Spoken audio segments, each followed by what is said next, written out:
Deep Fried Thoughts, it's the best podcast. Deep Fried Thoughts. Don't worry, we're working on a better intro.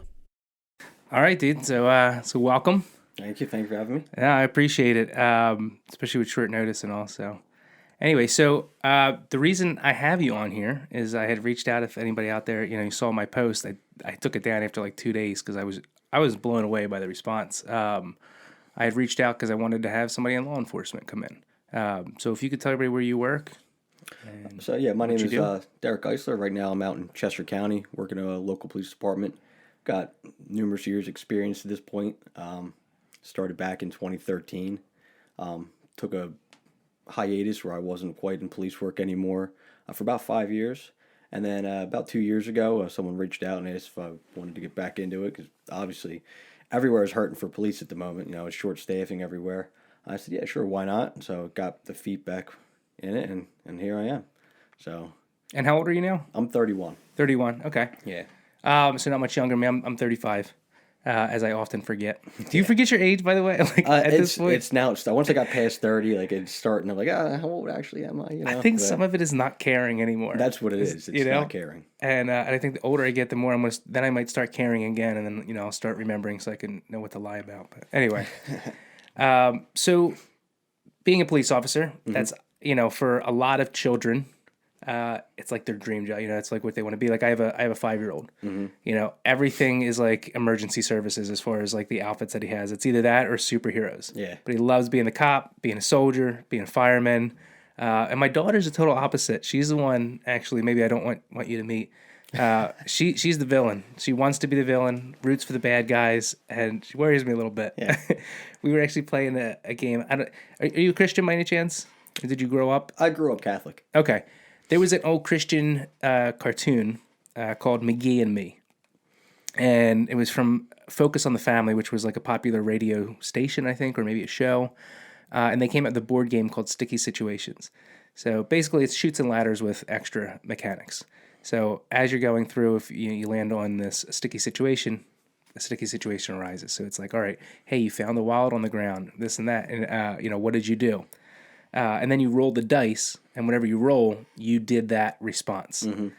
And my daughter, when we first, I bought this like from my childhood. I bought it on eBay last week, and we're playing it. And every time my daughter rolled the dice, she did the wrong thing. Like a kid fell, and she pointed and laughed at her. Someone else did it. She just, like, if it was the wallet, she stole the money and didn't tell anybody. And she was just like, yeah, she goes, she's 4 years old. Yeah. The first time she did it, she goes, I always knew I was the villain. Dude, she had me rolling, but it's so funny how some kids are like they're either attracted to one or the other. Aside from Venom, my son is all about the heroes. Oh, yeah. Getting back to that. Did you have any of that as a kid? Did you aspire to be an officer? No, so I didn't get into police work or even really consider it as a career until I guess after I did a year at college. And I was an economics finance major at Westchester, and I just didn't like college. I did fine. What were you trying to do when you went for that? So I was, as a kid, I wanted to be a stockbroker on Wall Street growing up. For whatever reason, don't know why. That's what I wanted to do. I fantasize about that nowadays. Because I was always interested in stocks. I've always been good at math type stuff, and it interested me. So I was like, oh, I want to do that. Well, I hated college, so I got out of college, and then a friend of mine worked in Chester at the time, and he was like, oh, why don't you come on a ride along? So I did. And how old were you at the time? I was 20. Okay. Would have been 19. Out of 19 turning 20 at the time. So did the ride along, had a blast, and I was like, this is what I want to do. This is fun. I could do this for the rest of my life. And so the following winter, that January of 2013, I was enrolled in the academy. Nice. Now, during that ride along, what was your experience like with that? I know it was positive, but did you what kind of things did you encounter? It was just pure excitement, running from hot call to hot call. Obviously, being in Chester, it's pretty busy down there. Yeah. So that, I guess, gave me an ideal look at what policing could be like. You know, in like a rougher city like that. But then on the flip side of it, I ended up getting hired somewhere where it wasn't quite like that. But you got a good mix of everything. It was more of the service side and then more of, the actual police response side. So I got a good mix of both. And pretty much everywhere I've worked since then has had the good mix of both. So I still get the excitement that I first experienced, that night in Chester. And then, but there's also a lot of like, helping people go into medical calls. You're always there first on the scene, picking a little old lady fell off her chair, some can't get up, or whatever else might be. There was not anything, no criminal aspect, but more of a, just genuinely helping people, and people are thankful to see. And it gets you the best of both worlds. So that's cool. That's where I'm at now, and that's where I want to stay. So I don't have any aspirations to go into the city. When I was younger, I was like, yeah, maybe I'll go into the city. Like I applied for Wilmington Police many years ago. Thankfully, I didn't get that job. That would have been most likely miserable at this point in my career. And my wife certainly would not appreciate that kind of action every night. I mean, I would appreciate it, but she would not. So where I'm at now, it's a good mix of everything, and I'm really appreciative of it. That's cool. If you don't mind, can you pull that over just a little bit more to the front? There you go. Okay. Perfect. Yep. So going back to like when you were a kid, things like this. I went through the phases of wanting to be an officer, and then I went through the phases of wanting to be the complete opposite. And I had a very back and forth teenage years, and then like into like early 20s, definitely criminal, not like breaking, entering, or hurting other people, but more just a lawless mentality. Mm-hmm. Nothing. I did. The cops were the enemy. They were always against me and my friends, this and that. And did you ever go through any phases like that as a kid, like where you just like everybody has that rebellious state? Yeah. So I'd say from 17 through. I guess or 16 through, first year of college was pretty, rebellious, I would say. I guess you're right. Everybody does go through this stage. But yeah, people I was hanging out with, my friends that are still this day, it was more, the police were the bad guys. And then you get a little older and you realize, maybe I was just a knucklehead. Yeah. Well, that's why I wanted to bring that up. Was there any kind of transformation or thing where you had like some old mentalities popping in, like during that ride along or during thinking about like, oh, maybe I could be an officer, maybe I could do this? Was it like a thing you had to cross over? Because it is a different lifestyle. It is. No, it's it was more eye opening than anything else. Because like when you're going through that stage as a kid, you always see the cops as the bad guys. Like they're always going to be out to get you. You're always doing something wrong or whatever it might be. And then being on the other side of it, it was more like, actually, these guys aren't so bad at all. And it's like they're actually out here doing a lot of good. And it's not that's what everybody doesn't see about that side of police work. They always see the bad stuff, whether it's on TV or the radio, the newspaper. There's always some headline about somebody doing something bad, or if you ever get pulled over all of a sudden, or even if you're just driving down the road and there's a cop behind you, you get that anxiety, and it's not. I guess it's inherent to being a police officer. Like that's like the persona by looking from the outside in, that's what it seems. But in reality, we're just everyday people, making a living, doing jobs that we love. Absolutely. And it's it's not a thankless job because especially right now, people are thankful for the police. Like there's a lot of hate out there from the mass media, but most people are very thankful for the police when we show up, even if you're arresting somebody. I've had people say, "Thanks, man, for treating me the way you treated me," and things like that. And so there is, a sentiment of, better thoughts on the police. That's the best way I can think of it right now. Yeah. Like it's not like it used to be. Like back in like 16, 15, it was a little rough. It was rougher then than it is now, for sure. Really? Yeah. So that was around the time when I think like the anti-cop rhetoric started popping up. Mm-hmm. Once everybody and their grandmother had a cell phone, you start popping up things, and it's like it's to me it's no different than Yelp.com. Mm-hmm. Yeah. You go into Yelp, you're going to find bad review after bad review, and it's hard to find a good place unless it's really popular and but people want to expose the bad. Mm-hmm. And I see the same thing with so much on social media. Yeah, I mean, and obviously, why would I want to watch an interaction that's positive with an officer? Yeah, it's boring. I'm just watching life. I can experience it myself. No, I want to see like the craziness of any aspect. But it's really given a twisted, like warped sense of reality. Like I was talking with somebody recently about how bad the world's getting. I'm like, it is getting bad, but we were talking about kids. Like, I was telling my mom, and she goes, when you were a kid, we used to let you go out because I'd get home, there would be no adult. I'd then leave the house, and I would be out until whenever I wanted to. And I'd come home. It wasn't even like street lights turn on. It was like street lights come on and then like it would let me know the time I need to start thinking about going home. And there was never any problems. And we dealt with a lot of things. You know, we faced real situations, but we were old enough that, you know, my mom had, you know, her parents had instilled enough into those kids at the time to, you know, hopefully best suit them for that situation. That being said, you know, my mom was like, you know, the world is so different now. I can't imagine letting the kids out now. And I was like, man, like, are there more pedophiles out there today than there was 20 years ago? Are there more criminals out there today than there was 20 years ago? I mean, I do see that, like, in cities, you know, being more relaxed on the law does incentivize criminals to be a little bit more brazen, or maybe to have more of them on the street. So there is some reality to that, but that has been like you know, when you look back, we see like lax on crime, then tough on crime, lax on crime. And it's just like this roller coaster that never seems to end. So I start wondering, you know, is anything really worse now, other than the way we treat each other across political aisles or just differences of opinions? I don't really see the world as much different. I agree to an extent there. Okay, and that's why I want to get your opinion. To an extent, like there's more people around now than there was back then. So you have more people, there's going to be more crime. And like you said, it's accurate with, you know, bigger cities being a little more lax on crime, especially like, you know, property crimes and things like that. You do see more people becoming, you know, more brazen in their actions. What I see most is kids, like 12, 13, 14-year-old kids. It seems like the crimes that these kids are committing are getting more serious, and it's less of the adults. And that's what kind of worries me, is because these kids are starting so young. What's the future going to look like?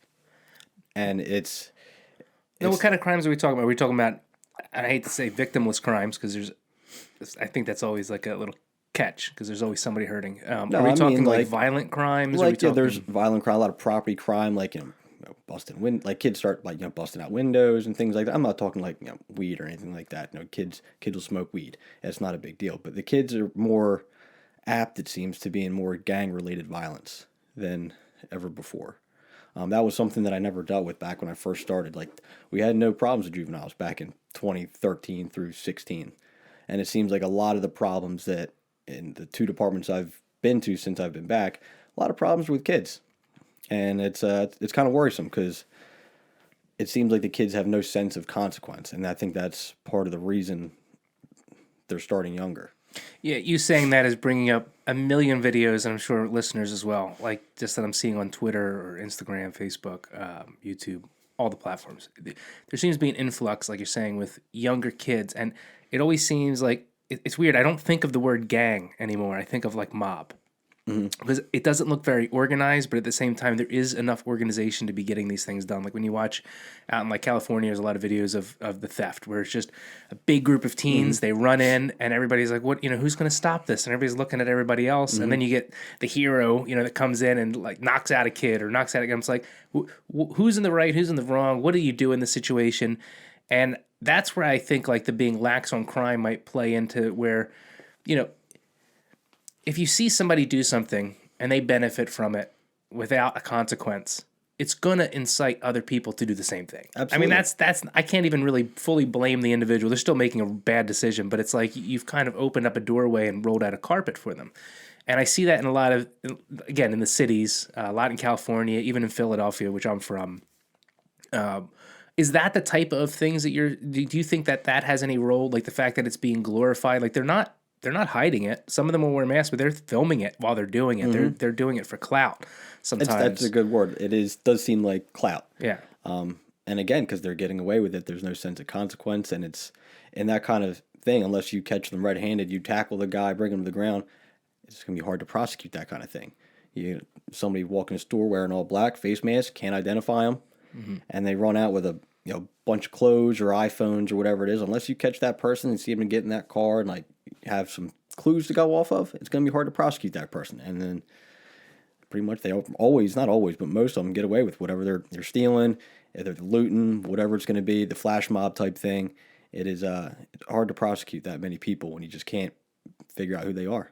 you know. I remember the first flash mob I was living that I ever even heard. Like, it was the first time I heard the word anything, and it happened at literally at my doorstep. We were living at 6th and South, which is like party central for South Street, and it was like a Friday or Saturday night. We're all hanging out. It was always wild. There was a massive police presence. At the time, I thought it was massive, you know. And I would always I'd be coming home, no traffic, you know, on my bicycle, and then it would be like I'm like basically walking my bike the last like half block. There was such a crowd of people. And I loved that. That's why we lived there. We were young. It was, you know, bars and food and life. And, you know, we'd leave the door open and just meet people all night long walking by the house. Sometimes they'd come in and hang out, strangers. Sometimes you find a guy breaking in and he's drunk. I told that story on here before. Anyway, but it just started getting a little louder than usual. And then there was like talk about how there was a flash mob that was supposed to meet on the corner that I lived on. And I've never seen anything like this at the time. It might seem really mild now, but I'm talking like, you know, cars burning out, people screaming, fights breaking out, very underage girls getting very undressed in the middle of things, like flashing. And I was just like, what is going on here? Like, this is a little weird. And I realized, like, this is all like young kids doing this. And it was just like a social media post that said, hey, meet at, you know, 6th and South at this time. And it just blew up. It gained a bunch of traction, yeah. And it's like half the people there probably didn't even know the guy who posted it, but it just was getting shared and shared and shared. And it was mayhem. I have never seen anything like it. It was like a riot outside my door. I wound up sitting at the door all night because it started getting violent. You started hearing gunshots, things like that. And I'm like, what? Like, the police had no idea how big this was going to be. And I remember just sitting there with a little snub nose, falling asleep in this little chair I set up by the door, locked. And because I just didn't know. I didn't know what to expect. Yeah. And there was guys with some big rifles, you know, marching up and down the streets, like setting a perimeter up. So I was like, well, if they're officers, like if the officers are doing that, like, I'm protecting myself too. Yeah. But it seems like after that, it just kept happening. And in that area, and the police presence was even larger and larger. But then that's like flash mob is now like a normal thing we hear about. And now it seems to have went from, okay, we could do this flash mob just to be riotous and just have fun and debauchery, to like, it's organized. Hey, how for can a we reason. How can we profit off this? Exactly. Yeah. But it's interesting you said the kids, and the reason I'm all this, you know, bringing this back in, reeling in here. I don't know how connected you as an officer are to the judgment side of things, the sentencing. I know you don't have any say in it, but how much of that is on your mind when you're, because I have a follow-up question to this, but how much of that is on your mind when you're pulling someone over and you're deciding the charges to bring up upon them? Are you thinking at all about the sentencing? Are you thinking, all right, that's way too much for this? Like, is any of that ever play a role, or is it just, this is what they did, I'm loading anything I can up to make it stick? It's kind of a loaded question because... And this is, I just don't understand. Yeah, so when you're investigating something and you come to the point where you're going to be charging somebody for something, you're going through, like, all right, what are we going to charge them for this, charge them for that, and you kind of make a list of things, like, all right, this fits, that fits, and you'll end up, in your mind, subconsciously being like, oh, well, that's not going to stick anyway. The DA is going to plead this down, or they're going to have some kind of agreement. But in the moment when you're making up your criminal complaint, you're adding your charges, you're trying not to think of that. Because it's out of your hands for the most part. I mean, when it's like summary trials type stuff, like disorderly conducts, or like, you know, you do traffic tickets, a lot of times you come to some kind of agreement if somebody wants to plead not guilty or something, to come to like that, and that it would be in your hands. At the officer level, we do work out agreements with people as long as it makes everybody happy. Like, as police, we're not out there to try to, you know, hammer anybody financially or anything like that. It's mostly just to keep everything on the up and up. Like, especially on the traffic side of things. And some people go out there and they will hammer people for traffic, but when it comes to real criminal stuff, you charge them with what fits. Like, if they, you know, break in and enter, if they rob somebody, you're going to charge them with robbery, regardless of what the sentencing is going to be. That's what the courts are for. The judge and the attorneys are going to figure all that out, come to some kind of agreement, and get it from there. So it's hard to really... not think about it, because you're putting your charges together. You know what's going to happen in the future, but you just got to stick to what fits. That's how I approach it, and that's how a lot of officers I know approach it. Try not to be too pessimistic. Mm-hmm. I mean, it seems like a fair way to deal with it, right? Yeah, that's a good point. I guess even if you did load something up out of an emotional, and I'm not saying you would do this, but I've experienced that, and we've all seen where the list of charges seems like there was a lot of emotion involved in it. And you're right. It's not like the judge is going to see this and say, oh, well, there's all these charges. We got to, put this, massive sentence on this individual for this act. So that makes sense. Maybe that was a silly question, but it's just, it's something I've always thought of, like what's the motivation? And I say that specifically because I've been on the opposite end of, hey, I deserved this. I got the charges or the ticket usually. And then I've been on the other one where somebody was very heated, very angry and trying to load me up with charges that were so ridiculous, and ended up costing me thousands of dollars and years in court. Which actually I'll get into that a little bit because I'm curious. And again, if any of these seem loaded or I'm trying to get a perspective because I've never had any experience with it other than making mistakes and having to deal with them. A couple years ago, I talked about this, the full story, so I won't go fully into it. But a couple years ago, I was half asleep. It was right in the beginning of the pandemic. I was driving over to Jersey. My wife actually drove me. I was sleeping in the passenger seat. She wakes me up and says, go get a coffee. I don't want you to be asleep the whole time. We were going to visit my sister who had just had a baby. We couldn't visit in the hospital, for like 2 weeks because of COVID. And she was finally home. So my wife pulled up to a Wawa. I didn't know what state we were in. I didn't anything because we're in PA. I just knew I got in our car and passed out. I was so exhausted from a long shift. And I wake up at Wawa. I go inside. I'm in a good mood. About to meet my nephew.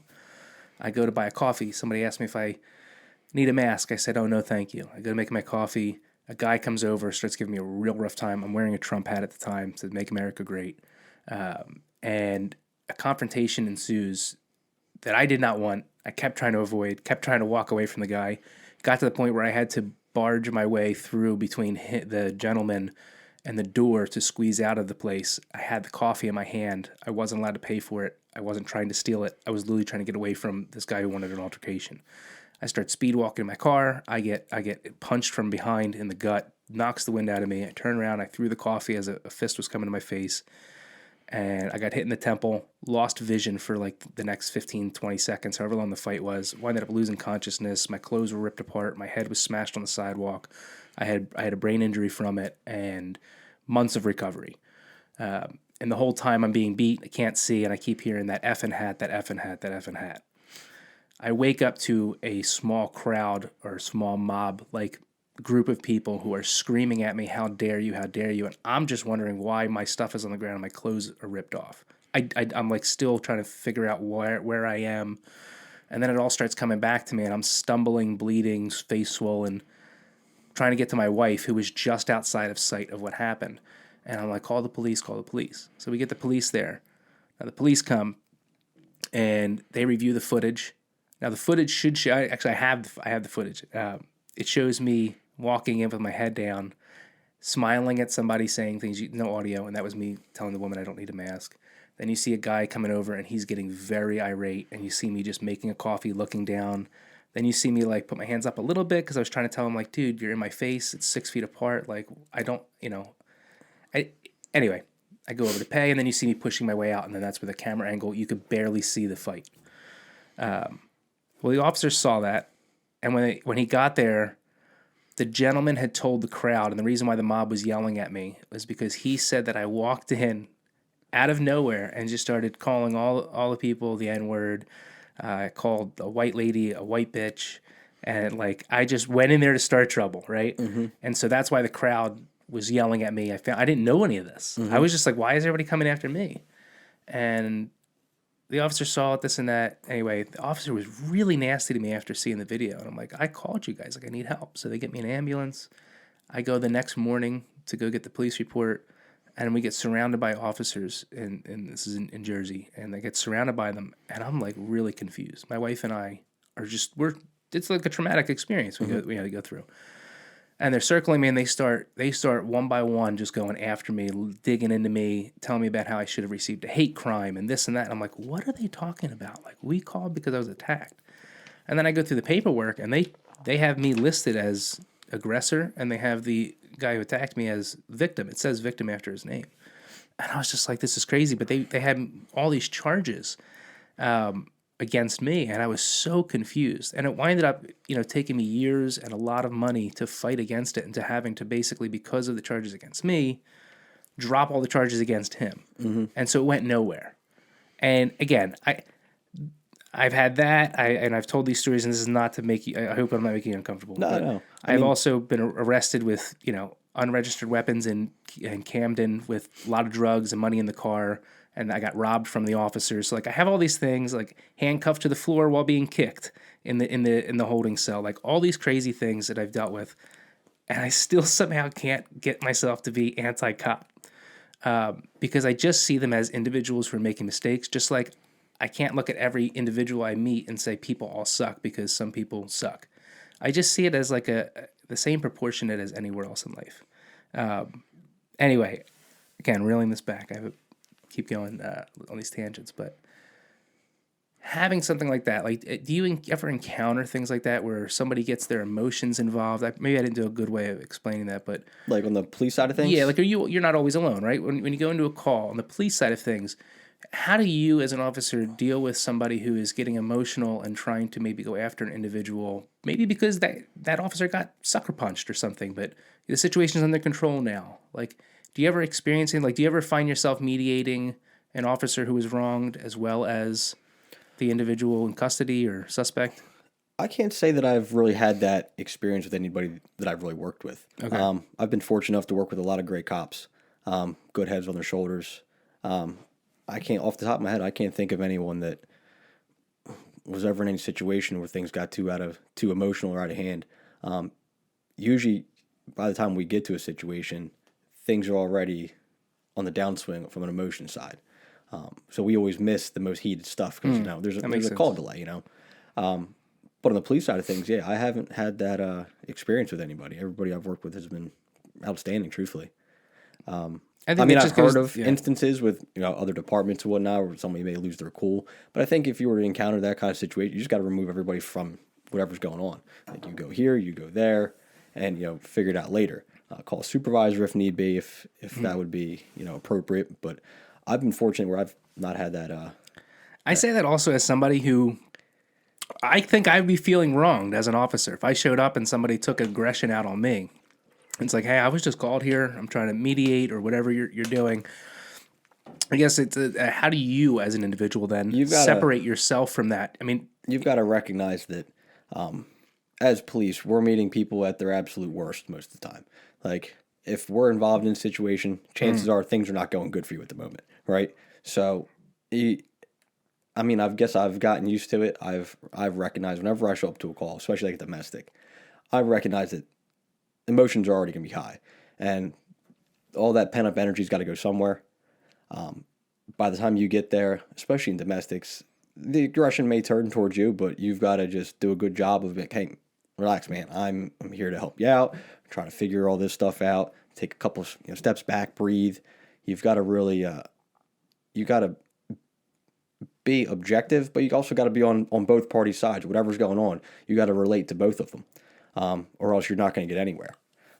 Emotions will just stay high, and some kind of conflict is going to brew up again. Because, like I said, like once we get there, things are on the downswing, but very easily could like tick back up. Because sometimes people see police and they get apprehensive about it. They'll start freaking out that the police are there. Like, I can't believe that you called the police on me, that kind of thing, and things get, out of hand again. So like, it's, that one I can understand. Yeah. So it's, you gotta take it with a grain of salt. If someone's like showing you aggression, you gotta recognize that they're going through it at the moment, no matter what the situation is. Even like a simple traffic stop. I had a guy the other day, pulled him over. He was immediately like combative. And I took a little offense to it at first. I was like, had a little apprehensive. The guy was driving down the middle lane, like in oncoming traffic. And I was like, what's this guy doing? But you never know what somebody's going through. He might have, been late for work. He might have, stubbed his toe on the corner of his bed in the morning. He's really start your day off crappy. So went back, talked to him, like, listen, we got off the wrong foot here, bud. Apologize. Listen, you just can't do what you're doing. And he was like very thankful. He realized I was cutting him a break. He realized he was in the wrong. But like, you got to really try to understand people that some people do deserve, if they get a ticket or something like that, get arrested. Some people do deserve it. But some people are just, having a bad day and they need a little, sympathy. And that's where officers come in, and it's our discretion to figure out, all right, is this person really a bad person, or are they just having a bad day? Yeah. And you got to act accordingly. But that's not to say you ignore all crime. Like, you don't really ignore crime. I mean, someone's got to be held accountable for things. But that's where discretion comes in. Like, if you can see something like two friends are going at it and, they get in a little fist fight, are they really going to, testify against each other? Most likely not. So you got to recognize that, hey, this might not be the situation where people are getting taken out in handcuffs. Maybe they can remedy this situation on their own, and we're just there to make sure things don't get worse, that kind of thing. But as far as, circling back, as far as like people taking aggression out on the cops, people do it. You see it on TV all the time. People shoot at the cops, but there's a very small percentage of people that are actually willing to do that. So, well, from your position, like we were talking before, like for me as a civilian, I'm not around that stuff often. Like you said, you're meeting people at their worst. For me, my example for myself would be, like what I was talking about earlier, where there's a perception of a heightened level of anarchy out there in the world based on social media. And I have to reel myself in before I let myself go to be terrified of everything. How does it affect you? Obviously you have social media too, but for you, you're in there. You're meeting people at their worst daily. I'm sure not every day is the most terrible, terrifying thing, but you're still meeting people at all these heightened situations. How does that affect you when you clock out? Do you feel that it's taken a level of the reality of the world and the danger that really exists, and it heightens it for you when you're off duty? Or can you separate the fact that you're being called to those? I'm pretty. I've been doing this long enough that I can compartmentalize both. Like you said, like on social media, we see we probably get very similar ads. A state of anarchy out there, yeah, and it's always in our face. Especially everything on social media, it's always in your face. It's lawless world out there. The world is falling apart. And that's the perception. If that's all you looked at, that's the perception you would have when you leave your house. But being out there doing the cop thing, I am meeting people at their absolute worst, and I'm still not getting the sense that the world is completely falling apart at the moment. I mean, is it a little rough at the moment? Yeah, but it's not nearly as bad as what we're perceiving on social media. I can tell you that. Like when I clock out for the day, I don't go home anticipating, all the bad stuff that I've dealt with throughout the day. Like you just don't encounter it because for a lot of people, it's out of sight, out of mind. Like you're going throughout your day, chances are you're not going to encounter any police on your way home. But I'm meeting people every day that are at their worst and are having a terrible day. But that's very niche situations. There's like how many times have you called the police in the past year, for example? In the past year, 0. Exactly. So you've had no police interactions for the most part. So I'd say none. Yeah, when we're going to a situation, someone's calling for a reason, whether it's a repeat offender, whatever it is going to be. So we experience all these different kind of folks, but these folks aren't exactly experiencing me all the time. Like if I go to someone's house, there's a good chance they haven't called the police in years. And it just so happens that was their day that they needed some police assistance, whether it be a medical or, some kind of domestic or a neighbor complaint, whatever it might be. So I see it in an extraordinary volume of, people at the worst. And when I leave, I don't ever have a need to call the police. Like I just live my life throughout the day. So when I'm outside of police work, I don't ever see the bad side of the world, except on social media. That's the thing. So like when we go out through our day, you go to Wawa, get a cup of coffee. For the most part, you don't get accosted and beat up every day. That would be a rough way to live. Now, and I'm sure there's parts of the world where it's a little more difficult to go get a cup of coffee at your local store. But in America, I'd say most people are living a pretty solid life. Don't have anything to worry about as far as like crime goes for the most part, unless you're living in like the inner cities. Where a lot of these flash mobs are taking place, like it's a relatively safe place to live in this country. So yeah, circling back, when I clock out, I've got no worries about the things that I'm going to experience on my way home or go out with my wife or go out to dinner or something like that. I'm never really worried about anything bad happening. If that answers your question. No, that absolutely does. Yeah, I was just curious because obviously I'm just watching videos. You're actually out there seeing some situations. So as far as the situations you are coming to, do you respond to a lot of accidents? Like car accidents? Yeah, things like that. Mm-hmm. As somebody who is part of the slowdown when you're passing a car accident, creating traffic where there doesn't need to be. Is that what we're called? Rubberneckers, yeah. Guilty. Everybody's a little curious. Right? You just want to know. You don't get to see anything too often. Like the other day, I was like driving slow around a bend. Some plow truck out in Coatesville. Like moments before I pulled around a bend, just went right through the bend, through a guardrail, and into a lake. And I came around, and he gave me a thumbs up. I was like, "Well, he's good," so I'm gonna keep going. But I slowed down, and I'm looking, and I'm like trying to assess, like as if I'm gonna do something. But anyway, when it's on the highway and traffic, I definitely am part of the problem there with slowing things down. Yeah, but, it's a natural reaction because when even like as police, like I pass an accident, I'm gonna look too. I'm curious, but I do it a lot less than like my wife would do it. She's like, "You're not even gonna slow down." I was like, "It's car accident, baby. Like I deal with these all the time. Yeah. Like it's like one car hit another car." She's like, "You're not even a little curious." I'm like, well, "Sometimes, like if I see that car is mangled, yeah, I'm curious. Yeah. I want what happened there." But yeah, I think it's just natural. So the reason I'm bringing that up is because obviously you also do see the stuff that we're being blocked from when we're driving by.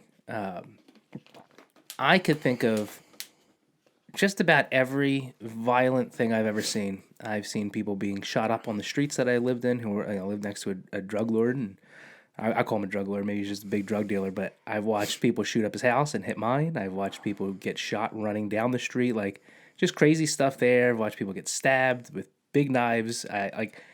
Every one of them is burned into my mind. I can't forget them. I wish I've never seen them. At the time, I thought, I was terrified. And then afterwards, it's like, I got the craziest story to go tell somebody, or here's a video, look what I just saw. But like the first one I can go back and remember was I was driving through Mount Ephraim, which is the same place I had that issue. And my parents were driving down the Kings Highway, and there was a car accident that didn't look that bad. And I just remember as a little kid looking at my window, and it had just happened. And some guy was out of the vehicle, and he had his hand over his forehead. And I literally, we're talking 2 seconds. I can't get it out of my mind.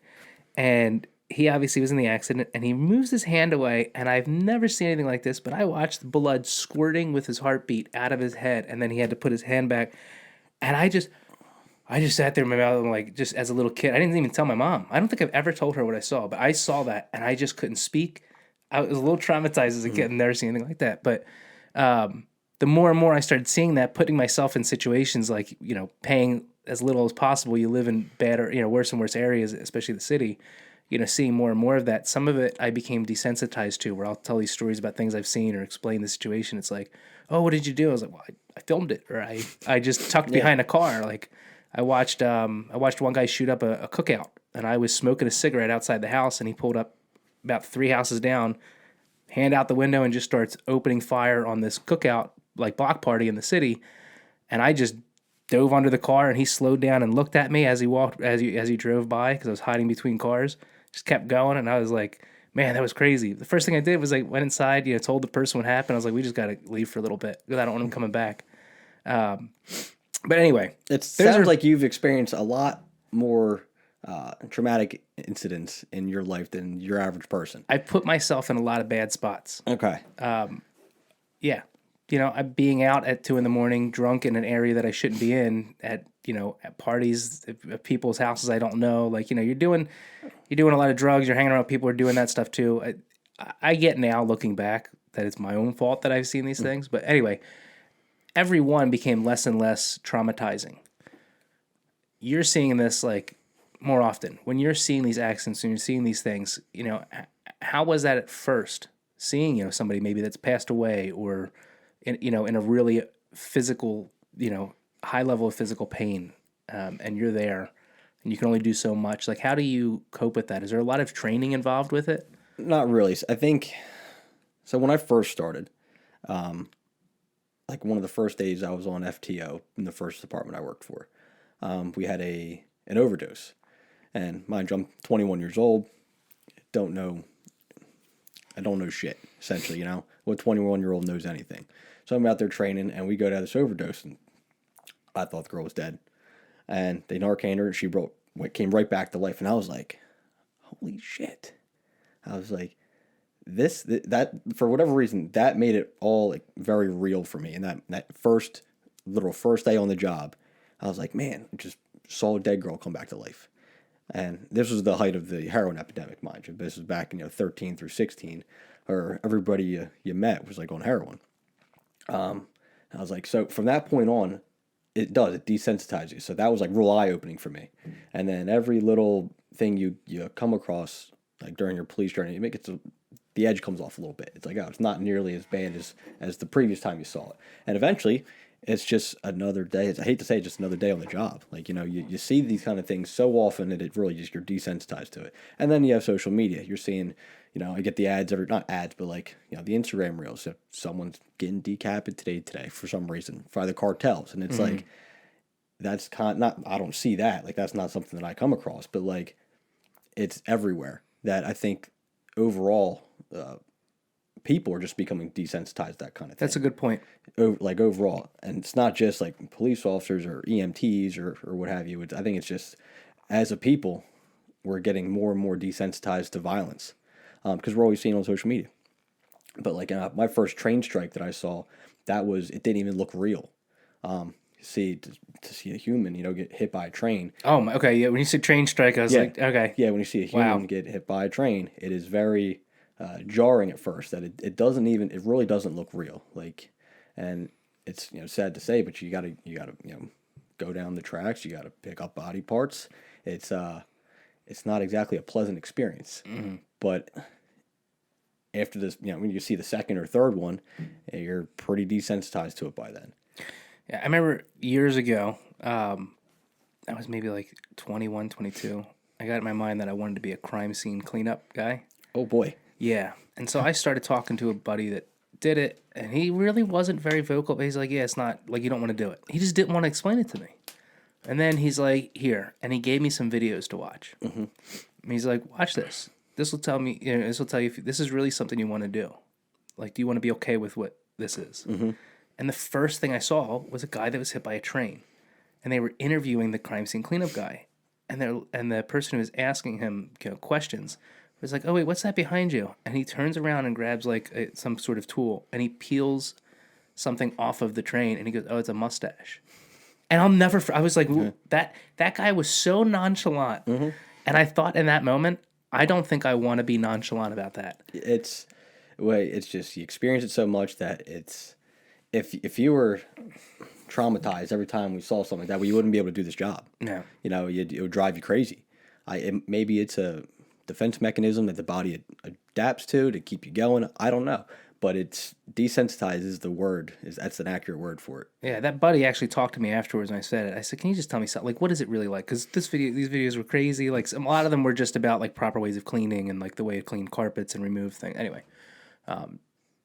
And he's like, I'll tell you why I'm out of it. He goes, there was one day, he's like, some wall fell and crushed a child. And he's like, I was scooping this child. Like, I pictured it into a bucket. I don't know what the actual proper thing was, but that's kind of like the way he made it sound. He's like, I was literally shoveling and picking up pieces of this child. And he's like, and right afterwards, he's like, at some point I took a break and I sat down and started eating a peanut butter and jelly sandwich. And he's like, I just wasn't thinking about it. And someone made a comment about it and he thought, yeah, this is probably not healthy. Yeah, no, and left. I saw a stat, God, it was years ago, somewhere like 15, 16, where it was like 50% of like police officers that retire die within like 3 or 4 years of retirement. Oh my gosh. Yeah. And it was some eye-opening stat. That number's high, but that's crazy. Yeah, and I'm not sure if it's still like that. I doubt it is because overall physical fitness and health has become more conscious on people's minds. But it's the mental health thing that I think was getting a lot of people. I think after, you do a whole 25-year career, say you're working in the city or something like that, and you're seeing the most traumatic stuff every day. Mentally, that's going to wear on you. And it's probably going to wear on your physical body too. And you have all that kind of pent-up stress that you're experiencing every day. It's going to take a toll somewhere. But yeah, I wouldn't say that's not nearly that high anymore. But yeah, it's crazy. Yeah, that's why I was asking you about like how much training they give you for stuff like this to prepare. I know a police chaplain, and pretty much everything he did was training for that. Yeah, the chaplains are very, very useful. Especially after any kind of traumatic incident, like if you get a shooting or stabbing or something like that, or you see some really terrible stuff, like, for example, you see a wall come down on a child, that's pretty traumatic. That's a hard one to come back from. So the chaplains are very useful. I've spoken one before. A lot of insight they give you. But as far as like actual mitigation and like, self healing, they don't really. There's not much. I mean, maybe in like a bigger, like a Philadelphia or New York City, maybe there's a little more avenues for that where the funding is there. But in your municipal stuff, even on state level, they probably have a lot more. But most of your municipal departments, especially in Pennsylvania, there's only so much funding that can go around. So a lot of the training we get is going to be more tactical training, drug recognition stuff, interdiction type stuff. There's not as much for like not mental, like there is training for mental health stuff. Like if you need to talk to somebody, it is there. Like somebody's always going to be there. But as far as decompressing from all the traumatic stuff we have, there's really not really much out there. So maybe this is my group of friends, but I know there's a lot of people out there that can relate to this. If I was to go through something, we're not talking crazy difficult, but something like, you say I went through something a little traumatizing, and it was just me, not my family. If I was to say I needed help afterwards, I feel like I might be looked at as a pussy. And I don't know any way to put that. There's a stigma about it. No, there is definitely people, think like, oh, you're a pussy. Do you deal with that at all in the force, or is it more understanding? It's far more understanding. I imagine maybe 20 years ago, not so much.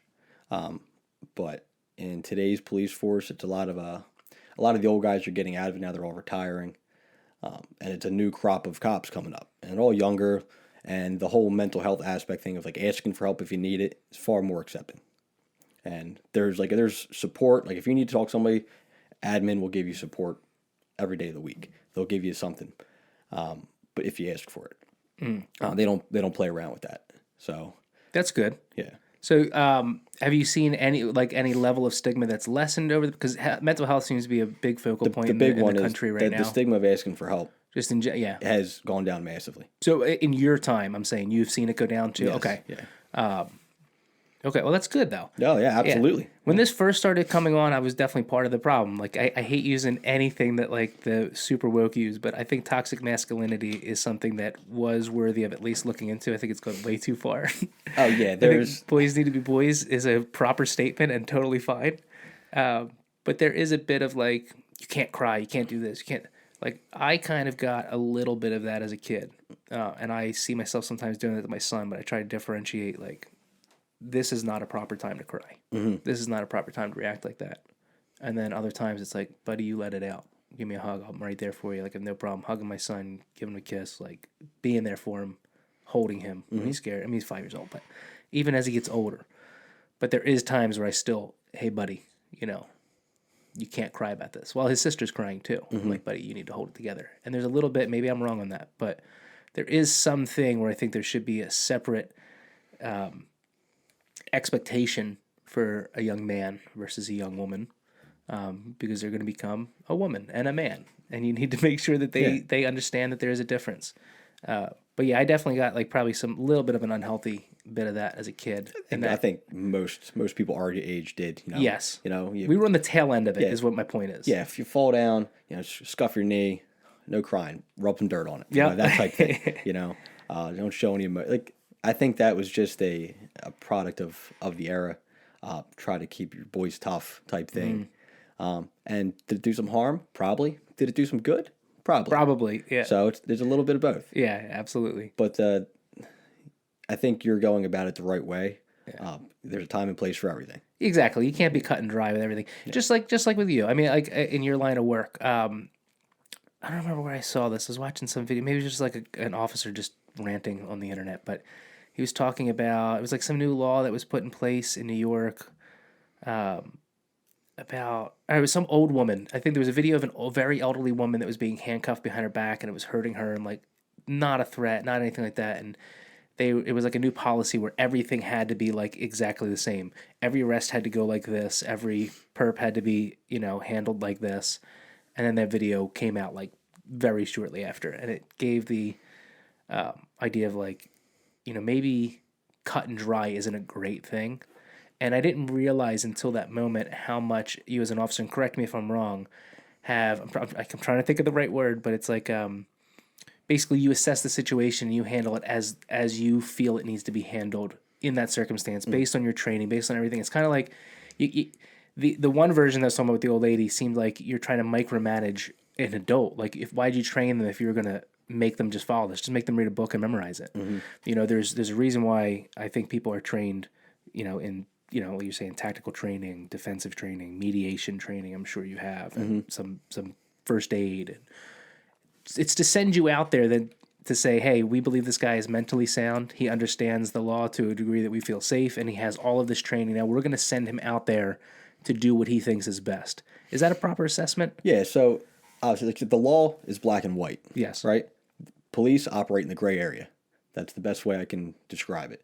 Is not every situation needs to end in arrest, and not every situation is going to play out as you need it to be. So that's a good, like, everybody has a policy. Every department has their own set of policies. You read them for like 2 weeks when you get started, you know, make sure you know what the policies are of that department. Now, you don't want to violate any policies, and the policies are like, they're black and white, but it's more like an evolving guideline. Because as time goes on, you have policies written 15, 20 years ago, no longer applicable type thing, for whatever situations might be as time progresses, as cultures change and whatnot.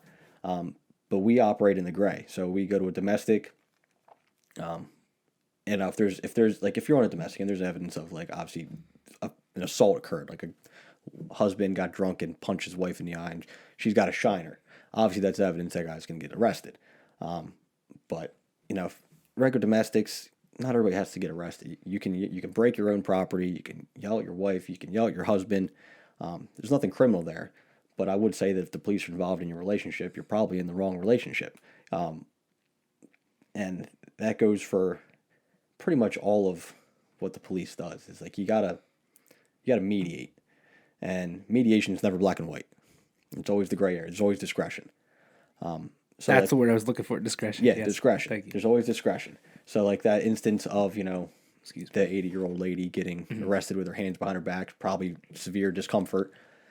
Maybe there was a directive put out by that department that said, hey, you know, this is how it's got to be. You follow policy to a T, and if you don't, you know, if they find out you don't, you get written up or something like that. You're paid on administrative leave or whatever it is. You know, there's strike, however they want to handle it.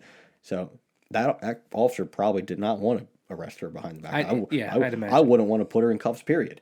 But policy's policy sometimes, and it doesn't always look the best. But I can probably say for certainty that cop did not enjoy doing what he was doing. I haven't even seen it, but just as being law enforcement and seeing how police officers handle themselves and like the general character of police officers, no one wants to do that. You know, we're all humans. So you can sympathize with no matter what she murdered somebody, but like, you know. Now, if I recall correctly, the whole idea behind the video and like it being promoted wasn't anything, like I don't remember anything being against the officer. It was like this following the policy to a T is crazy. And that officers need to be able to use their own discretion in a situation because look at what this brought forth. And it was like for something very silly, whatever it was, the arrest. Policy's there for a reason. Like, policy is written because somebody's fucked up along the way. Yeah, pretty much. So they write policies to correct things that have been done, you know, wrong in the past. But that being said, you know, the policy can only take you so far. There's not a policy for every situation you're going to ever encounter. So that's where the gray area comes in. Yeah, absolutely. Yeah, so do you find yourself having to, I mean, it sounds like you're doing that a lot. You're using your own discretion for things and day in, day out. As far as the training goes, the tactical training, this is more just my curiosity. I love guns. Love them. Every gun I see, I want. It's just so bad. Are you a big gun guy? I do enjoy me shooting some guns. Yes. So, all right. So I consider myself a collector of Marlins specifically, old Marlins. I specifically love 22s. I don't know how many I have. I find them all the time at gun shows for like $100, $200, and I'm like, I just want it. Yeah, I'll take it. Oh, there's some old pieces missing. I'll find them on eBay. I'll put them together, and I'm completing them. I'll restain, and I love it. And I just love old Marlins. Well, Marlin got bought by Remington in 2020, and I don't think they've released anything up until now. And they're redoing their three of their biggest lever action guns. I think it's like I forget the original names, but it's their 30-30, their 45-70, and their 45 or 40s. I forget the other round. Anyway, but they're redoing them. It's called the Dark Series, and they're all like tactical. It's basically bring the lever action to like to today's standards, like all the rebuilds that you're seeing people do on YouTube. If you're into that stuff, of like bringing them up with rails and Picatinny rail and different grips and. Anyway, they're releasing it like that, threaded barrel. I'm all excited. So I've been looking for one to get, and I was like, I don't know if I want the 30-30. I don't have any 30-30s. Maybe I'll get the 45-70. I've got a 30-30, yeah, and I enjoy shooting it. Yeah? Yeah. So, well, here's the thing. I bought my son his first rifle. Some people might not enjoy it like this, that I did this, but he's 5 years old. I was like, if he's not going to, if he's able to reach the trigger and understand directions, then he's ready to learn. I'd rather him be second nature of gun safety and how to shoot and be normalized for him rather than being a stigmatized thing, which I'm blown away whenever somebody's stigmatized by just the sight of a gun. I just don't understand, because I grew up, my father had, most of his guns were illegal. I grew up, when my mom wasn't home, my dad would bring out his Uzi, unload it, take out, anything in there, and I would just play with it in his room. Like that was like a toy when mom wasn't around. Like I was always around guns. He was a collector. But anyway, I'm like looking at this Marlin. I'm trying to figure out which one I want. I'm thinking maybe I want a 30-30. I don't own one. Anyway, so I start packing for a trip I'm taking my son on next weekend to go shooting for the first time. And as I'm looking, I'm like finding all these guns I forgot I bought. And I'm like, oh, I didn't know I had this. That's awesome. Look at this.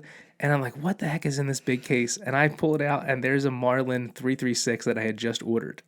And I was like, I got one. Yeah. And I was like, so this is becoming a problem, but I'm very excited for the Dark Series to get like a tactical version and see both. So now I don't need a 30-30. So I'm going with the 45-70. Very excited about that. And of course, going on the internet when the money's not actually coming out, I've built like a $6,000 rifle. That's not going to happen, but it's fun to think about.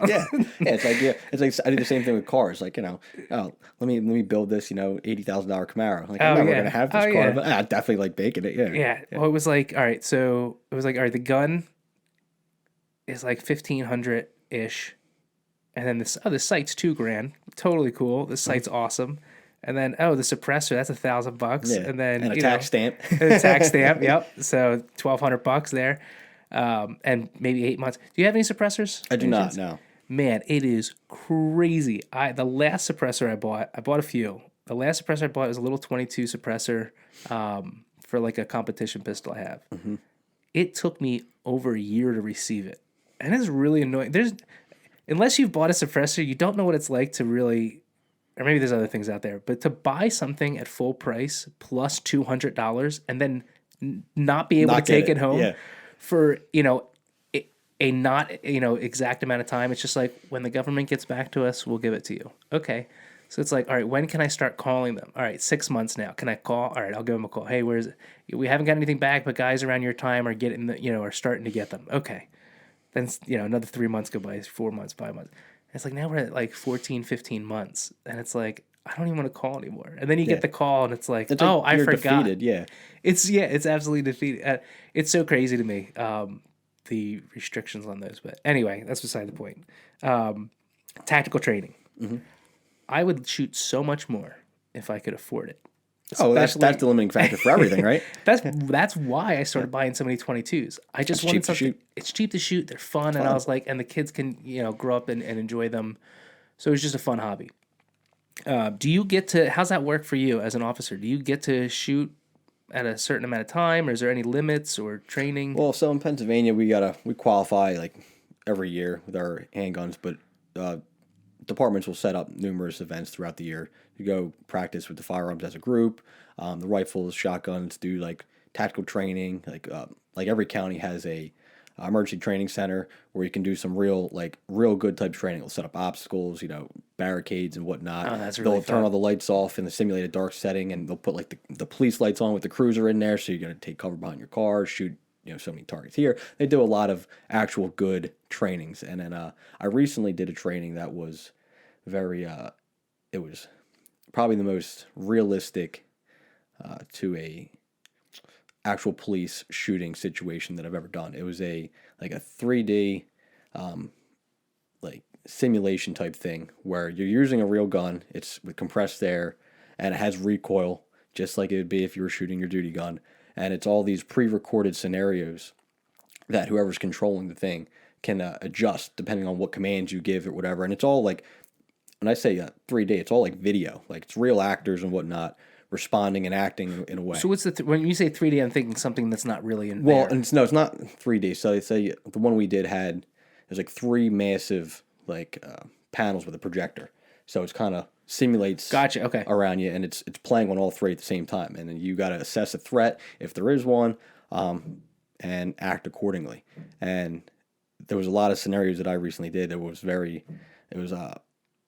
you get very immersed in it because it's real people and they're reacting to what you're saying. Like if you say, "Oh, drop the gun" or whatever it is, they'll press a button and they'll either drop a gun. Oh, that's and amazing. and it's seamless. Like, or they'll ignore you and like bring the gun up and try to shoot you, and you got to react. And you shoot at the screen. Nothing comes out. Obviously, just compressed gas.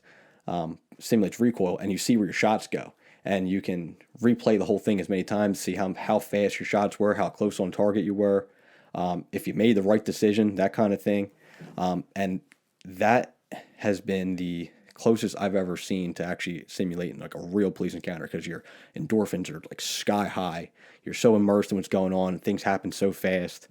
And then like when it's done, you're like, oh, like the relief comes over you. It's like, oh, like what just happened? You go back, you replay it, and see how good you were in that scenario, whether it involves, taking down an armed subject or something like that, or, talking somebody down that's suicidal, and you have a peaceful, ending of that situation.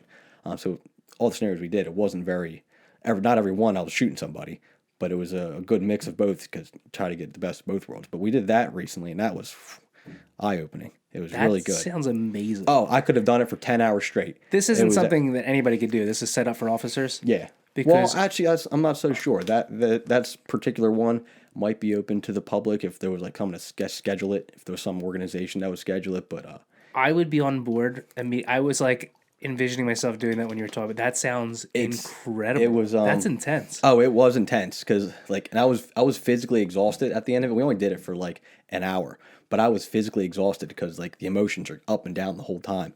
It was outstanding training. That's amazing. It's something that I think if you have the access to it, every officer should do it. This just reminded me of something too. There's a guy, I forget the situation. Yeah, it's like everything on the internet. You see it, and it's like, where did I see that from? There was some guy who was like really judgmental on the officers. I think that's what he had. I think he had a channel.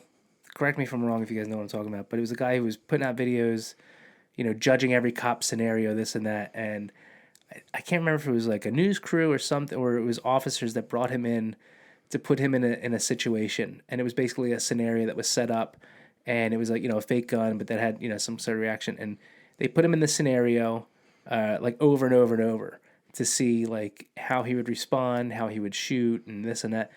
I think the guy ended up shooting every suspect. Oh my God. And he was confident. And at the end, they're like, well, just let you know you failed every situation. But the point was that the guy was like, at that point, if this was real, my life would have been threatened. That felt like, or he felt like his life was threatened. That felt justified to pull the gun out in all of these scenarios. And they're like, well, the law says otherwise. And it was like this thing went off in his head of like realizing like what officers are going through in those moments and what it's like. And they created a really like realistic scenario for him. And that really opened my eyes too. It's like, all right, it's like the guy yelling at Jeopardy, the answers. And it's like, you never know till you're there. Yeah. I'm not that guy. I'm not that smart. But in general, you never know till you're in that spot. How are you going to react? Like, I made a comment earlier about like, being desensitized to the things I see where you do when you're filming. Like, most of the time I was terrified in any situation I was ever in. Like, the scariest one I ever remember being in, and I'm talking like absolutely terrified. I would always carry around a gun when I lived in this one place. Always. And I often would let it show just because I didn't want anybody thinking like I was somebody to be messed with. I'd walk my dog on a rope just to make it look more like crazy. I don't know. But this is silly stuff, but I didn't know. I didn't grow up there. So I remember one time I went to go to the Chinese store in the corner, and I'd go get some like fried chicken or something unhealthy. And some guy is ahead of me, and I'm waiting, and I'm leaning up against the wall, and some guy ahead of me orders chicken fingers or wings, something he orders, some sort of chicken, And I only know this because he leaves and he comes back in and he's swinging a gun all around, yelling at the Chinese lady behind the counter because there was one chicken missing. And this guy was unhinged, like banging the pistol on the wall, and I slid myself, like squished like this. Like you ever see when Homer Simpson the meme when he slides into the bush? Yeah, That was me between a glass wall and an ATM, and I just pushed myself back, and I had a little hoodie on with my snub nose in my pocket, and I was just my finger on the trigger, but I was holding it. I was like, I don't know what this dude's gonna do. I was terrified. I didn't think like I want to pull my gun out and be the hero. So like when I watch heroes do things like that, like it's incredible to me to see. Even everybody wants to be the hero. I would love to think if I'm standing in line in a 7-Eleven and a guy's getting held up that I'm gonna knock the dude out and hold him there until the police come and things like that. But those situations are terrifying. yeah. Well, fight or flight kicks in. Exactly. And you really never know how you're going to react until you're actually in the situation. Yeah. And that's the best. There's no other way to explain it. You can train all you want, and training always helps. Like the more training you have, the better, because you'll be conditioned to react a certain way. But when shit hits the fan, fight or flight kicks in.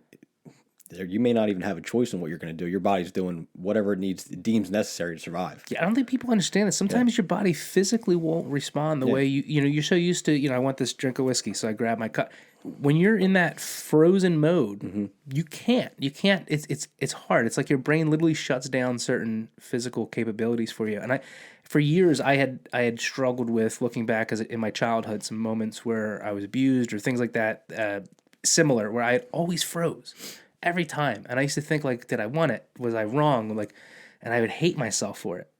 And it wasn't until I was an adult and really learned about, flight or fright, as they say, to really understand that. But most people, I think, in life have few to no situations where they get to understand how they're going to respond. So everybody's real tough behind a keyboard. Everybody's tough watching the video. So, but you have a story, if you don't mind, if we can talk about that, where you did get to experience whether you were flight or fright, like in your response. So I don't know too much about this story. And if you could tell me about how old you were and the situation and how this went down. Yeah. Won't get too detailed.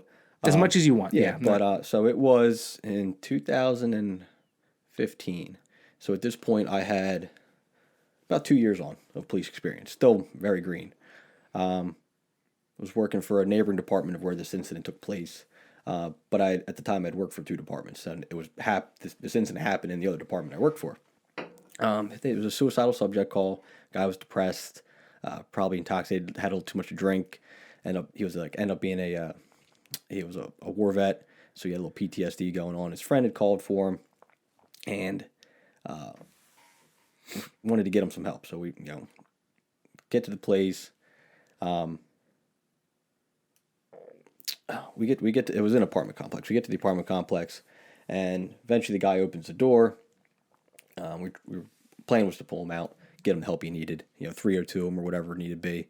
What is that? That's just, so 302 is a mental health crisis. Okay. Like you take him to go, get checked. They would take him to the hospital, evaluate him, and then send him to the mental health unit. Is that voluntary? In that instance, it would not have been. Okay. But more often than not, we do try to make that voluntary. Well, long story short, guy opens the door. We had a little bit of a struggle. He shoots another officer point blank in the chest, falls to the ground. Me and another officer were on scene. Returned fire. The other guy dragged him down the hall and got him up. Everybody was good. When you say the other guy drug him down the hall, so there was three officers, me and two other guys. Okay. The one guy was standing in front of me, saved my life. He took it square in the chest, and if our roles had been reversed, I would have got shot straight in the throat. I wouldn't be here to talk to you today. Guy saved my life just by being where he was. But he falls to the ground, returned fire, and the other guy drags him down the hall. All outstanding guys. Everything up to that point, like from the shooting afterward, was outstandingly tactically sound. But when you're in that situation, you're acting upon your training and whatever your body's letting you do. That's pretty much how it works. So one guy, he had numerous years experience. I think he was in the military. So he dragged him down the hall at the same pace as I was moving.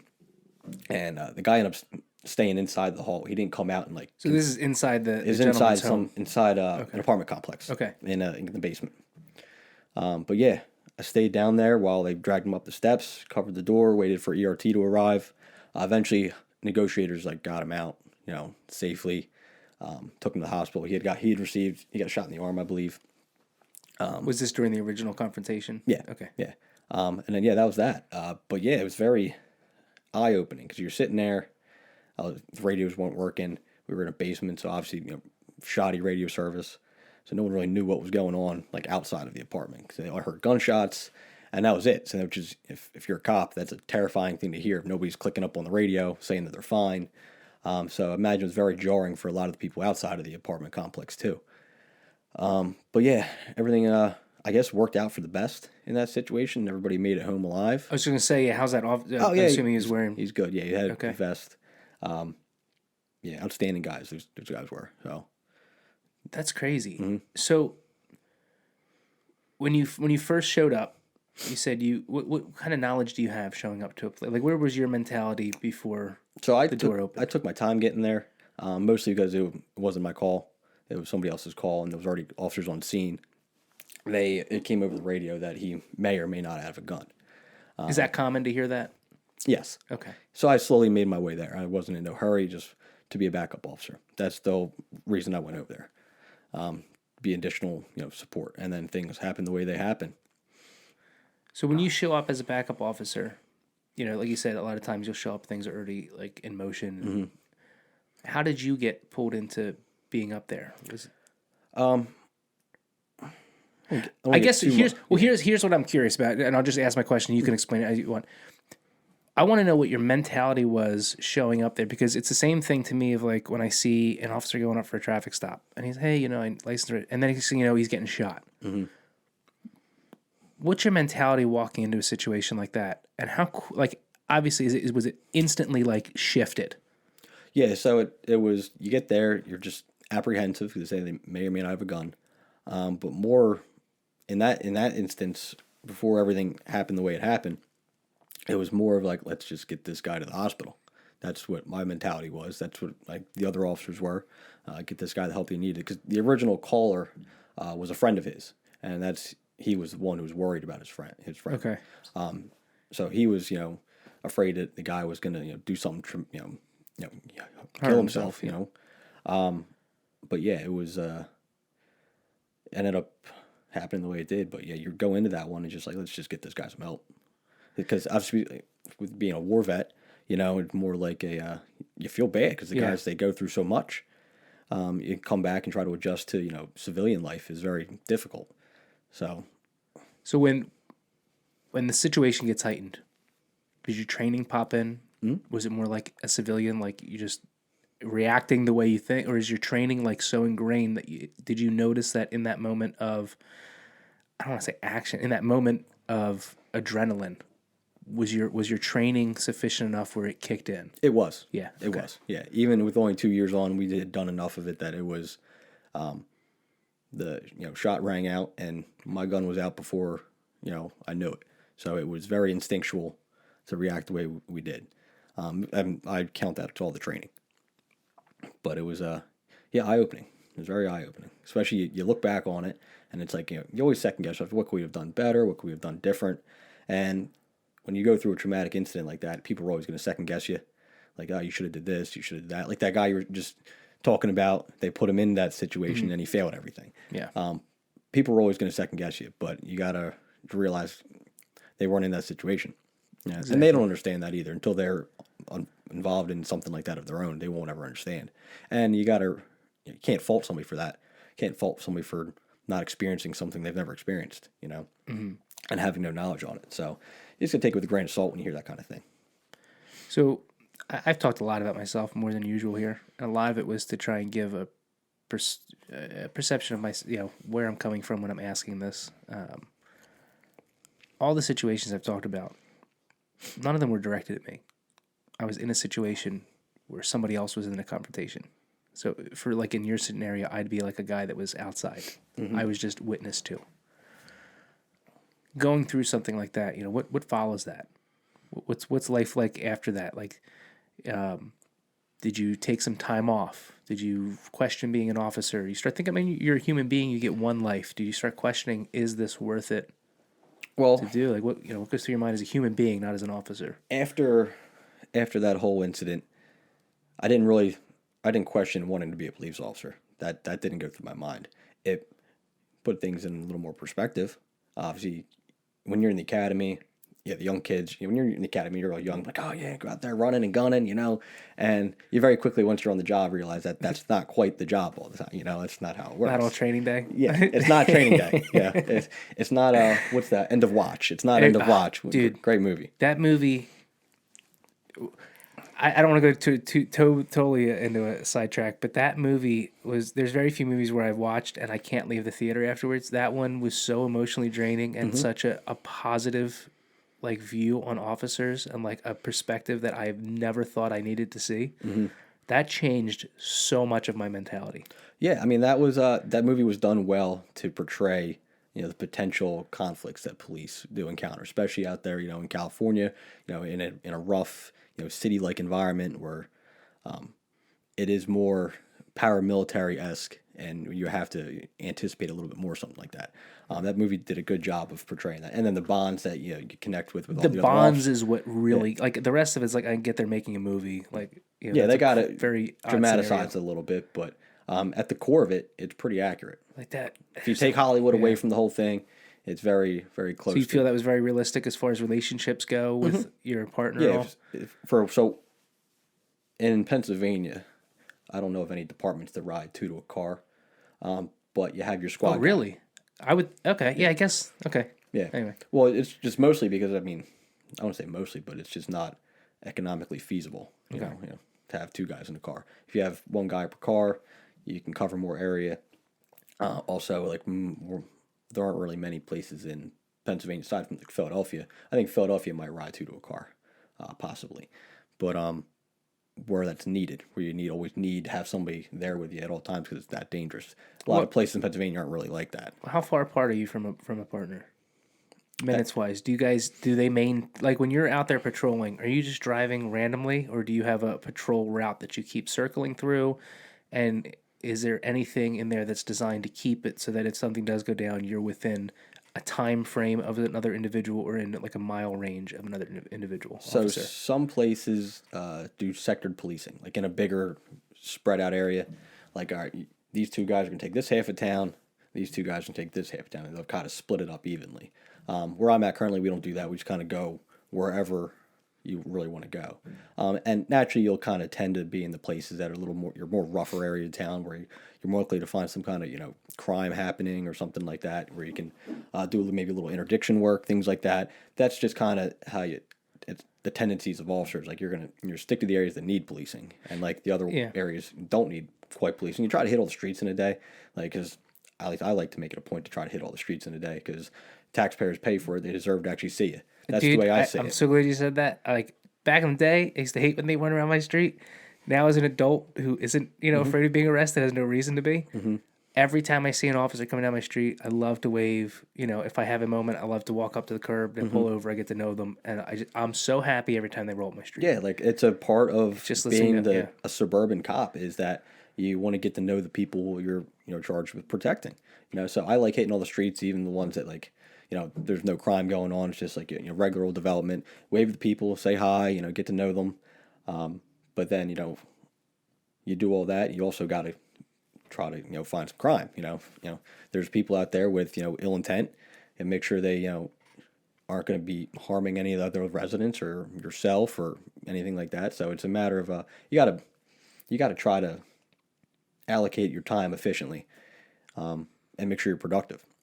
But as far as like making sure that there's another officer near you at all times, where I'm at currently, the town's not quite that big. Everybody kind of sticks to where the crime's going to be. So if I needed another officer there, 2-3 minutes, most likely. Okay.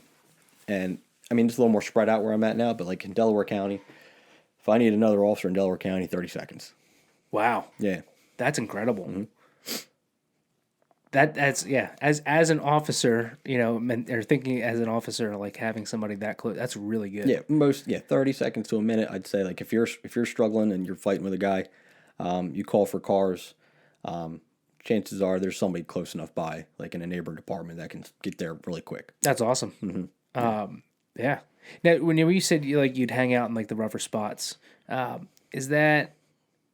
I guess there's probably a couple of answers to this, but is it leaning more towards having a police presence to help reduce crime just by your presence alone? Because I think that has an effect. Or is it more just to be closer to an incident that may occur? Or is it something else? It's kind of both.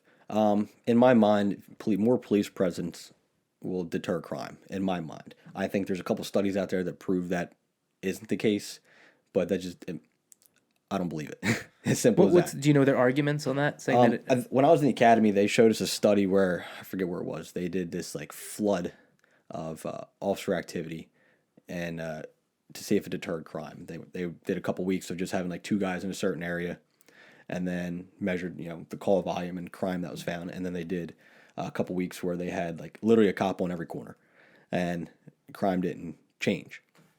And I don't know how old that study is. That was something they showed us in the academy. But they're like, their reason for showing us that is like, just because you're around doesn't mean crime's not occurring. That's what they wanted to drive into your head. Like, you just thinking you're going to be there, somebody's still going to be doing something nefarious. Mm-hmm. But in my mind, I do think that, more police presence is going to deter more crimes of opportunity. That was exactly where my mind went. It's like the crimes that are being done when you're not seeing them are criminals doing crimes with other criminals. Mm-hmm. When you're not around, I would look at more a heightened scenario where a person who's not a criminal probably has a higher chance of being involved in a crime with somebody who is a criminal. Like you said, like a crime of opportunity. Mm-hmm. Yeah, that's exactly where my mind goes when I think about police presence around. It's to help the person who is not a criminal. Mm-hmm. You know what I mean? The stuff's always going to be going on. You're never going to stop it. It's really like, tell me if I'm wrong here as well. Like, for me, police aren't here to end crime. That's here, impossible. Right? So, sometimes it feels like people think that that's what you're there to do, like to just be the fixer of everything. We do crazy. Our best to try and really, hammer down on it. If there's, if you have somebody who's dealing out of a certain house or something like that, you got to make efforts to try to, make sure that stops happening. You got to, do a little investigating. But it's especially like in the smaller towns, you're the catch-all for everything. You're the babysitter for the town. You're the the law enforcement for the town. You're the divorce mediator. You do everything. So it's a matter of wearing many hats at once. I was just gonna say you sound like a contractor almost, like a jack of all trades. You're a GE, you're GC. But it's learning how to deal with multiple different situations and doing it efficiently. Now everybody has their specialty. Some people handle domestics better. Some people are really good at finding drugs, and everybody has their little niche of what they like doing that they fall into. But at the end of the day, we all got to handle everything. So, but yeah. Circling back to the original question, it's from an officer safety standpoint, there's always going to be somebody pretty close by. That's good. Yeah. As far as drugs or violent crimes, what do you deal with mostly? I mean, as far as like not so much domestic or like in a household, like as far as stuff that I'm trying to think, I don't know the terms of like different types of crime, but like a crime of like all right, there's a domestic violence situation. There's hey, this neighbor did something to my house, mm-hmm.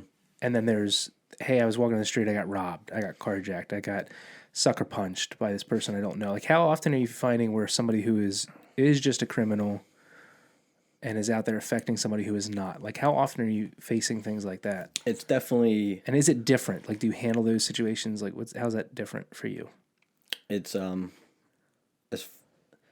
like the violent crimes, I think is kind of what you're... I guess so. Yeah. Let's just let's say violent. We'll call them violent crimes, like unprovoked. Lady gets strong arm mugged. Unprovoked is more what I was going towards. Unprovoked crime. There's not much. Like, it happens. I mean, where I'm at, it's not as much. I'm sure in the city, we've all seen the videos. Does it happen as often as we believe it does? I'm not so sure about that. I think we just see it on social media and in the news that we just constantly think that's what's going on. In some areas, I'm sure that is what's constantly going on. But in the majority of like the bigger cities, that's not quite what's always going on. A little safer than I think is portrayed. But I'd say most of what we get are domestics, domestic violence. That's a big one. People are still beating up on their wives and husbands. That's really, because you keep mentioning that. Really is that common of a thing? Yes. Oh, there's always going to be some kind of dispute. People can never get along. Yeah. I don't know what it is. It seems like people don't get along. But neighbor disputes, domestics. I mean, those are the two things that you're going to be on more often than not in like a suburban kind of neighborhood, and it happens a lot. People are always arguing. But like stemming from that, you'll find someone gets pushed down the steps or assault or something. You get arrested from that, but like unprovoked crime, you don't see as much of it. You see more crimes of opportunity, like people stealing cars, property type crimes. There's a lot more of that, just because it's less brazen. There aren't that many people out there, I think, that have the inherent like desire to go hurt somebody. Like that takes a different kind of person. And that is treated a little bit differently. Like, yeah, like, there's a bad dude out there. We got to go find him. Not to say that you don't like aggressively pursue like other crimes and suspects and crimes. It's just like we might have an issue if this guy's going to keep doing something like that. But we don't see too much of it. At least not where I'm at. Even in where I was before, it was more drug related crimes, dealing. That's still a big thing. Like where I'm at now, it's a lot more methamphetamine rather than heroin. Heroin's kind of gone by the wayside. At least where I'm at, it's more meth and crack. How about the fentanyl? Are you seeing any? Fentanyl's big. Yeah. Mm-hmm. They call it, what were they calling it? It was fentanyl and some kind of tranquilizer. They call it trank. Oh, trank, yeah. Trank, call it trank. And see a lot of that, which wasn't, honestly, the worst. Because unlike heroin, those folks they'd shoot up and sleep inside for 2 days, and you wouldn't actually see them. Like the heroin epidemic back in 13 through 16, even later, it was very visible. Everywhere you went, you see people doing the lean, needles everywhere. And then you get, towards the end of that, it was Suboxone wrappers everywhere because they were all going to the clinics and getting Suboxone. And it was very, very visible, and it was made a problem for a lot of people.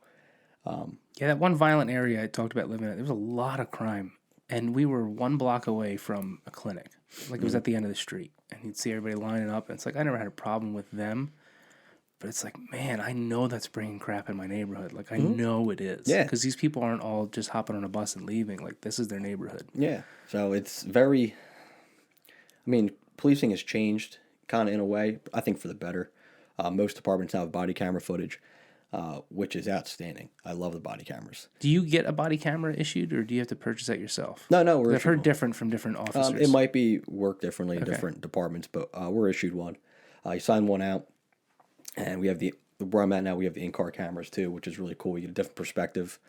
So like every time you're on a call, you're going to have 2 perspectives of what's going on, which is great. Now, does that show like out your front window and then to you as well? Can you see yourself in that? So the camera will be up in on the ceiling, shows out the window, and then the camera that's on my body obviously goes okay, I got what go. you're saying. Sorry. Yeah. So I get the 2 perspectives.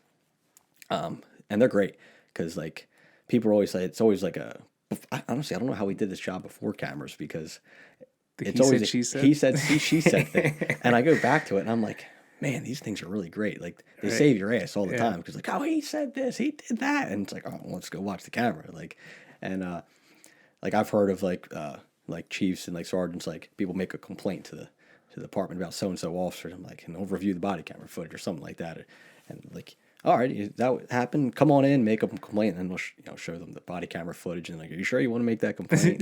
Type thing, and it kind of puts people in their place because that's funny. It really doesn't change how you do the job. Like you do the job the same way, whether you have a camera or not. Maybe there's some bad apples out there that really maybe the cameras change how they did their jobs, but I love them. It's. I think that speaks to you, in a positive light. It's I really just don't know how we did it beforehand. It's great. Do you have to turn that on every time? Yeah. So whenever I get out of the car, or like whenever I'm talking to someone going on call, you turn it on, and it goes back like a minute. So okay. So like you turn it on. So it's constantly loop recording for a minute. Yeah, for the most part, yeah. It'll go back, like the one we have set to a minute. So like if you're on a call and something happens real fast and you can't get to your body camera to turn it on as quick as you can, you do get it on, you still have a whole minute. There won't be sound with it, but there'll be the footage of what happened. Oh, that's cool. Yeah, I didn't realize that. And then how long does that, this is a silly question, I'm just curious tech-wise, like does that last you a whole shift or are you changing them out? I'm just wondering, like how often is it a scenario where oh, I forgot to change it, I don't have one, or this and that, or Oh, you or change the battery's battery down. out through the day. Okay. Yeah. So it's interchangeable. So it's not like you're changing out the unit. It's replaceable. Okay. Yeah.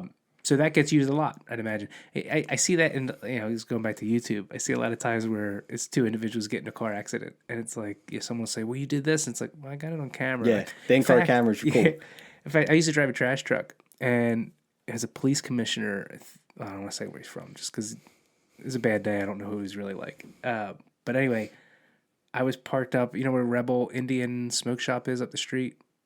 Not familiar. Actually, yes, I did. I'm familiar. Okay. Yeah. I always knew before I moved to the area because it just stands out. Anyway, I was at the intersection there on the Walgreens side, and I'm in my trash truck. I'm waiting. That light is long, and I'm just sitting there waiting, and I felt a little jolt, and it didn't really feel like much. I'm in a huge rear loading trash truck, and I look at my camera, and there's a car halfway under the back of my hopper, through the trash shit, and I was like, oh my gosh, it's like we're in an accident. So anyway, I get out, I go see the guy, I'm asking if he's all right. He's like, well, yeah, he's talking, and he's out of it. And I'm like, all right. So I call 911, or I had called right away. Police get there, and the guy was like, hey, what happened? I said, well, we were just sitting at the light, and I told him exactly what I just told you. And then they go over and talk with him. They're like, he's saying that you were in this lane, and then right as he was coming up, you just swerved over and got in his way. I was like, well, I was like, wait a minute, I have cameras. Yeah. I was like, my office will get you the footage. I was like, no problem. I was so grateful because I thought to myself, I'm like, how much of an extent is going to come here to cover my butt? Because who's gonna prove me as in the right? Are they going to pull traffic cams? Like, I doubt they're going to go through that. No, not for this little accident. I was like, because I was worried for a split second. I was like, I was so grateful by the cameras. I didn't like the cameras inside watching me all day just because it was uncomfortable. But cameras like that, man, it's great. Because the guy. So the guy, like I said, was part of the police. And so I was like, even though he probably didn't know what he was saying at the time, and the dude hit his head hard. He was very confused. If he wanted to stick to that story because that's what he did remember, because memory's so bad, if he just told himself that and then remembered that as a fact later, like I could have got jammed up. So, but yeah, so I get that the cameras are definitely helpful there, especially when you get to look back. Now, well, let me segue here a little bit. The negative side of the cameras, I guess, because there's always a positive and negative, is with social media. We often get a piece of the body cam footage that is like right when the incident starts, and it's like, well, what happened beforehand? Do you know anything about that as far as like when police cam footage gets released for something? Do they cut it off to like right when the shooting happens? Is there do you know anything about that? Like if there's a reason why they cut off the altercation to show the public what happened? Because it seems to give a bad perspective on the officer every single time. Well, I can only speculate. So that's what I mean. Yeah. Just like, what do you think? I can only speculate. So you have your body camera footage. You turn it on, it runs, and until you turn it off or the battery dies, essentially. That's what happens. Maybe when police body camera footage gets released, maybe you have some media outlets cut out the front of it or whatever leading up to it, and they just release what they want to release. So maybe they do it on purpose. Who knows? But I can only speculate because as officers, you're trained every time you get out of the car, you go to a traffic stop, you're hitting the button, and it's rolling. So I can't think of, unless something happens, you get on a traffic stop, you go to get out, and the guy gets out and starts shooting at you right away. You're not thinking about your body camera footage right there. You're taking cover. But that's a very niche situation that doesn't really ever happen that often. But I can only speculate. Yeah, the situation I'm talking about, I know that something happened before this, but you look at the comments and it's like, abolish the police, this and that. Just some of them are so foul and everyone's crazy. Got an agenda, man. And that's what it feels like a lot of times. And it's like months later, weeks later, everybody forgot about it, but then here's the rest of the footage, and it's like, oh, that was totally justified. That the guy was shot at before this, or the guy took a swing at him, or whatever else. It just changes the whole perspective. So it's like, even with the cameras, people are still trying to manipulate the situation and for their whatever their agenda is, like you said. Yeah, everyone's got an agenda. Yeah. With the anti-cop rhetoric out there, I don't know how heavy you think it is. I know you touched on it a little bit earlier. How often are you pulling up to some guy for a traffic stop where he's like am I being detained? And these silly videos that are just, do you know the videos I'm talking about? People post them like, so in the being academy, rude. yeah, well, in the academy they called them, they were like sovereign citizens was the term back then, where they would go through this, bunch of legal jargon Yeah. and say, I'm not driving, I'm traveling, and I'm not conducting Yes, commerce, and all these, things to try to, and there's got to be something to it, but like it always seems like they're just repeating something they saw on YouTube. at the end and of the not day, that's knowing essentially what it is, and it doesn't really bother me none, and it's more or less entertaining. It's like, it's like, here's another one, and you just go about the stuff as if you normally would. So you do encounter people like this? Yeah, occasionally. Okay. Yeah, it's few and far between. I'd imagine. Yeah. Few and far between.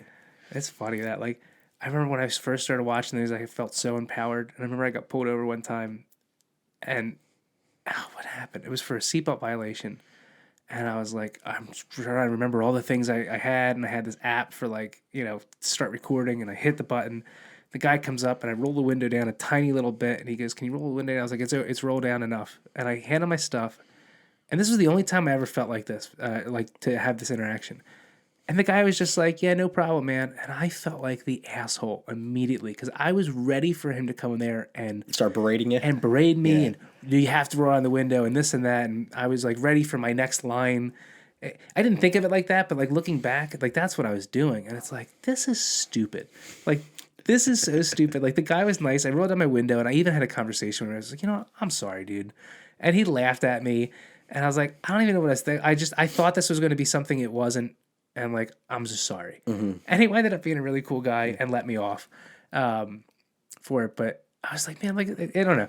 There's a part of being a human where you might think something, and then you're encountered with a time where you realize you're wrong, and you can either dig your heels into it, even though everybody around you knows. Double down. You double down, and it's like, why? The older I get, the more I'm just like, you know what, I was wrong. Okay, like, it's just so much easier to go through life when you can admit you're wrong and just like grow from it. I think that is a part of just growing up. Is like, you're less. I don't know what the word I'm looking for is, but like when you're young, you're always on edge. You're always ready. Aggressive. You're young and dumb. Yeah. And you get older, you just grow. It's like, man, that was really stupid. Like, you look back on things you did 10 years ago. It's like, man, that was dumb. But it's just part of growing up. Yeah, no, absolutely. It was funny. Another thing I was thinking about recently, I was like, man, I haven't been pulled over in so long. Like, not on my motorcycles, not on my car. Like, and my first thought was, I guess they're not pulling people over as much anymore. And then it was like, it popped back in my mind. Wait a minute, no, I'm not driving like a fool. I'm not, driving with my license, missing, or license for a wrong vehicle, or all these stupid things I would do. It's like, or flying everywhere. It's like, I don't got, I just don't want to do that anymore. I just want to get to where I'm going. I don't want confrontation. And like, I'm just growing up, normal things. I mean, most people probably hit that stage a lot earlier than I did, but whatever, I hit it. Yeah, so, as long as you get there, right? Yes, yeah. Absolutely. So training wise, there was one thing not to segue back all the way on that, but when you were talking about that training, as far as shooting goes, do you get to shoot regularly if you wanted to? Like, do you guys have a shooting range that you have access to? And do you pay for that if you do? So the ranges that we would use, the department would pay for it.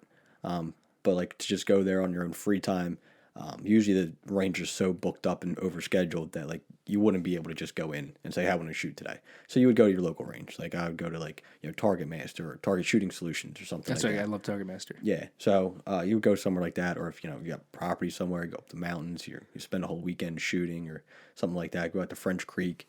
That's where a lot of a lot of practice comes from, just on your own, because you can only be sent so many times in a year for training.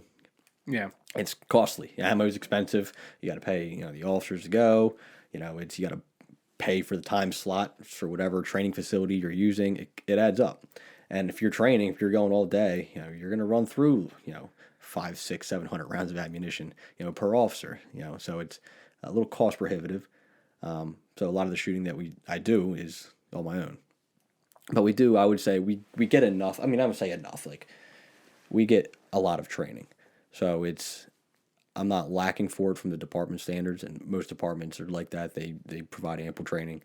But always doesn't hurt to go do it on your own. Okay. Now, when you say provide, is it always voluntary? Is it like mandatory that you go through these trainings? I guess the reason I'm asking that is, do you feel any officers You feel like every officer is properly trained, like equally to you, other than what you might be doing outside of work? Everyone has the equal opportunity to be Okay. trained. People's capabilities are, different. Some people are better shots than others. It's So it's not mandatory, all those trainings. one of them per year is. Oh, okay. One, or actually it would be two. They break it up into two, so two per year, absolutely mandatory. But I don't know any officers that would decline training when it's there. I was just thinking more of like a broader scale. I'd imagine there's, because sometimes I listen to podcasts or situations, it's like, oh, that officer never used his gun, didn't, look, he just didn't handle it right. And it's like, how is this guy an officer? And so I was always wondering, like, is everybody forced to at least train to use their guns? Like, even if somebody's anti-gun, are they still knowing how to use it? Yeah, I can only speak to the places that I'm familiar with. Yeah. There might be places in the country where, there might be, 3 cops in the whole department, and it doesn't make sense to go shooting every weekend. Oh, of course, absolutely. So I can only speak to where I've been, and I've always been provided ample training. That makes a lot of sense. Yeah. I mostly ask that because sometimes I'll just be like, I'll spend the money on the ammo, and I'm like, man, I wish I was an officer that just got to shoot for free. Because that was my mentality: is that you just shoot for whatever you want. Because that's no, you don't get to run through the department's ammo, unfortunately. It makes more sense now saying it out loud, but in my mind, I was just looking for a way to shoot for free. Yeah, no, like when you go to when the department does sponsor some trainings, like you're shooting the ammo that they bought, so you don't have to buy your own ammo, but. Which is great because you don't got to buy ammo. Absolutely. But it's good use. You got to get as much. I would never decline training, and like I said, I don't know any officers that would. Now, what do you guys carry? We have 9mm. Okay. We're switching soon to the Glock 43 with red dot sights. That's awesome. Yeah, so I've never standard. Yeah, that's cool. Holosuns is what we're getting. I just got a Holosun. Have you ever used them before? So I've never used a red dot before. This would be a whole new training thing for me. I've always been iron sights, All right, I'm going to give you a little sneak peek on what it's going to be like. I mean, we had a demo gun the other day. Like, all right, this is what we're going to be getting. And they're like, hey. So I was like, testing it out. And getting the sight picture and the red dot aligned, like, consistently takes a little bit of practice. It's definitely different than if you're used to shooting iron sights. Well, all I was going to say was once you figure it out, the gun aims itself. Yeah. I'm like, I can't believe the advantage you get from a red dot. I have an FN Tactical 45 that, it's got a good kick to it. It's a very big gun. You can get a nice grip on it, so it doesn't bite or, it's got a nice kick. And I put a red dot on there, and the amount, like how quickly I can fire between shots and hit a little target, 20, 30 yards away, and let's be like consistent with it is... Maybe I wasn't good at, using iron sights before comparatively, but it's just like, it just feels so natural, keeping both eyes open as opposed to having to squint one or, it seems like it takes a lot less training to be efficient with it is probably the better way to put it. So from experience, I can tell you that if you are involved in some kind of shooting, you will not be using any sights. It's all point shoot. It's reactive point shoot. And and you'd be... surprised to see how accurate you actually are point shoot without using your sights.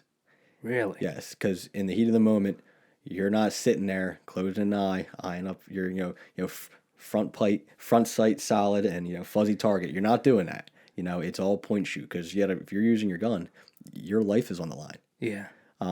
And it's probably mostly close quarters. Yes, that you'd experience. Most shootings, I would imagine, as long as you're not in some kind of standoff situation where you can get in an advantageous position. At that point, you're going to a long gun anyway.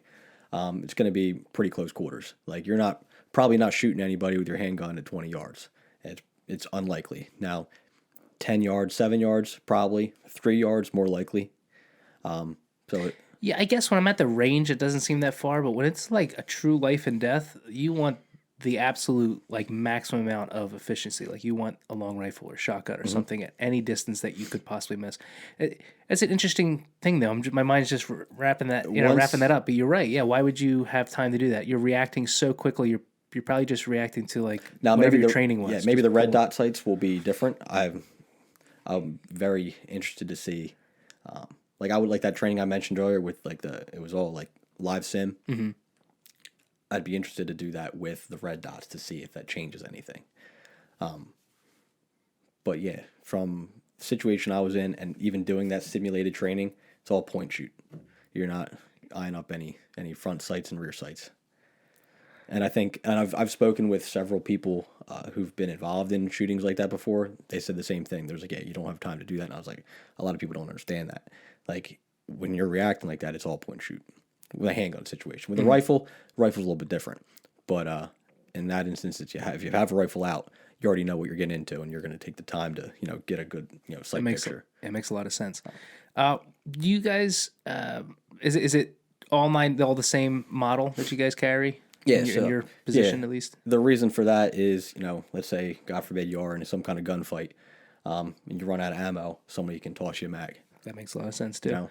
And how about holsters? Do you guys have a standard issue holster, or can you choose to get a couple options? They give us a holster. They provide us one. What if you wanted a different one? I think you'd have to clear it through the department. Like, okay. Say, hey, this holster rides weird when I'm sitting in the car or whatever. I looked at this one, it fits.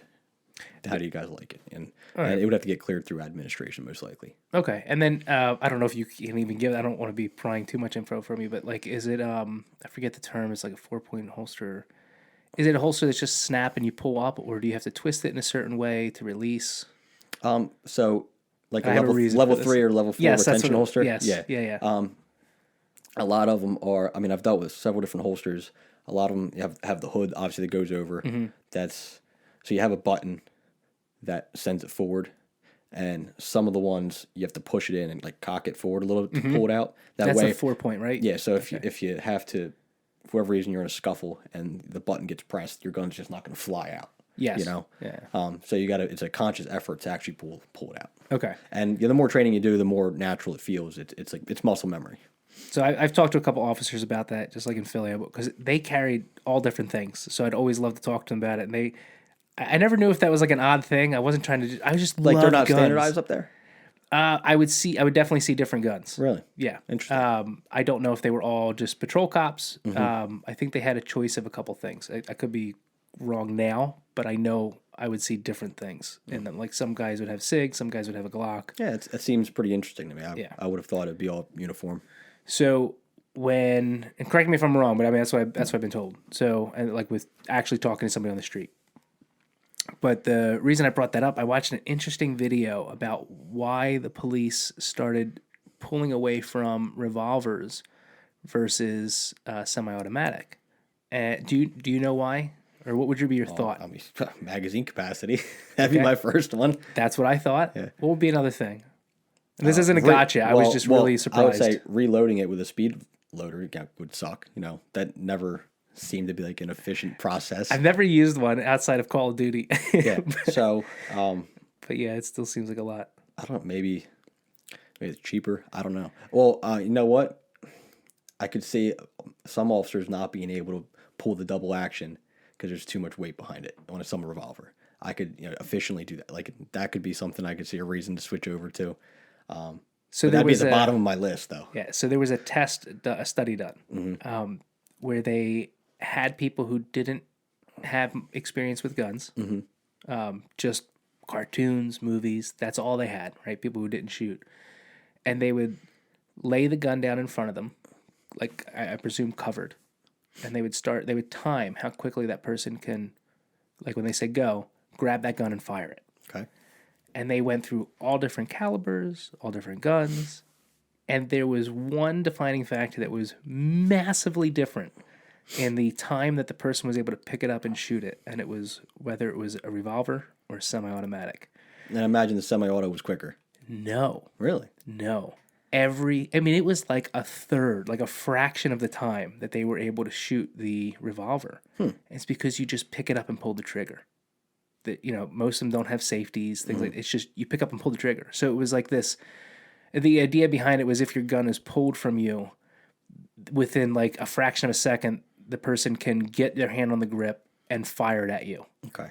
And with a semi-automatic, it's like, what do these buttons do? Even people now that are seeing them in movies, you don't realize until you're like holding one, all the different levers and things. And it's like, what is this? Where's the safety? And the amount of time that it took them to figure out how to turn the safety off or how to cock it back if it wasn't double action was sufficient enough that it was like this mass sweeping of people getting rid of revolvers. So that's what I've been told. It was a documentary I was watching about just guns in general, and they brought that up.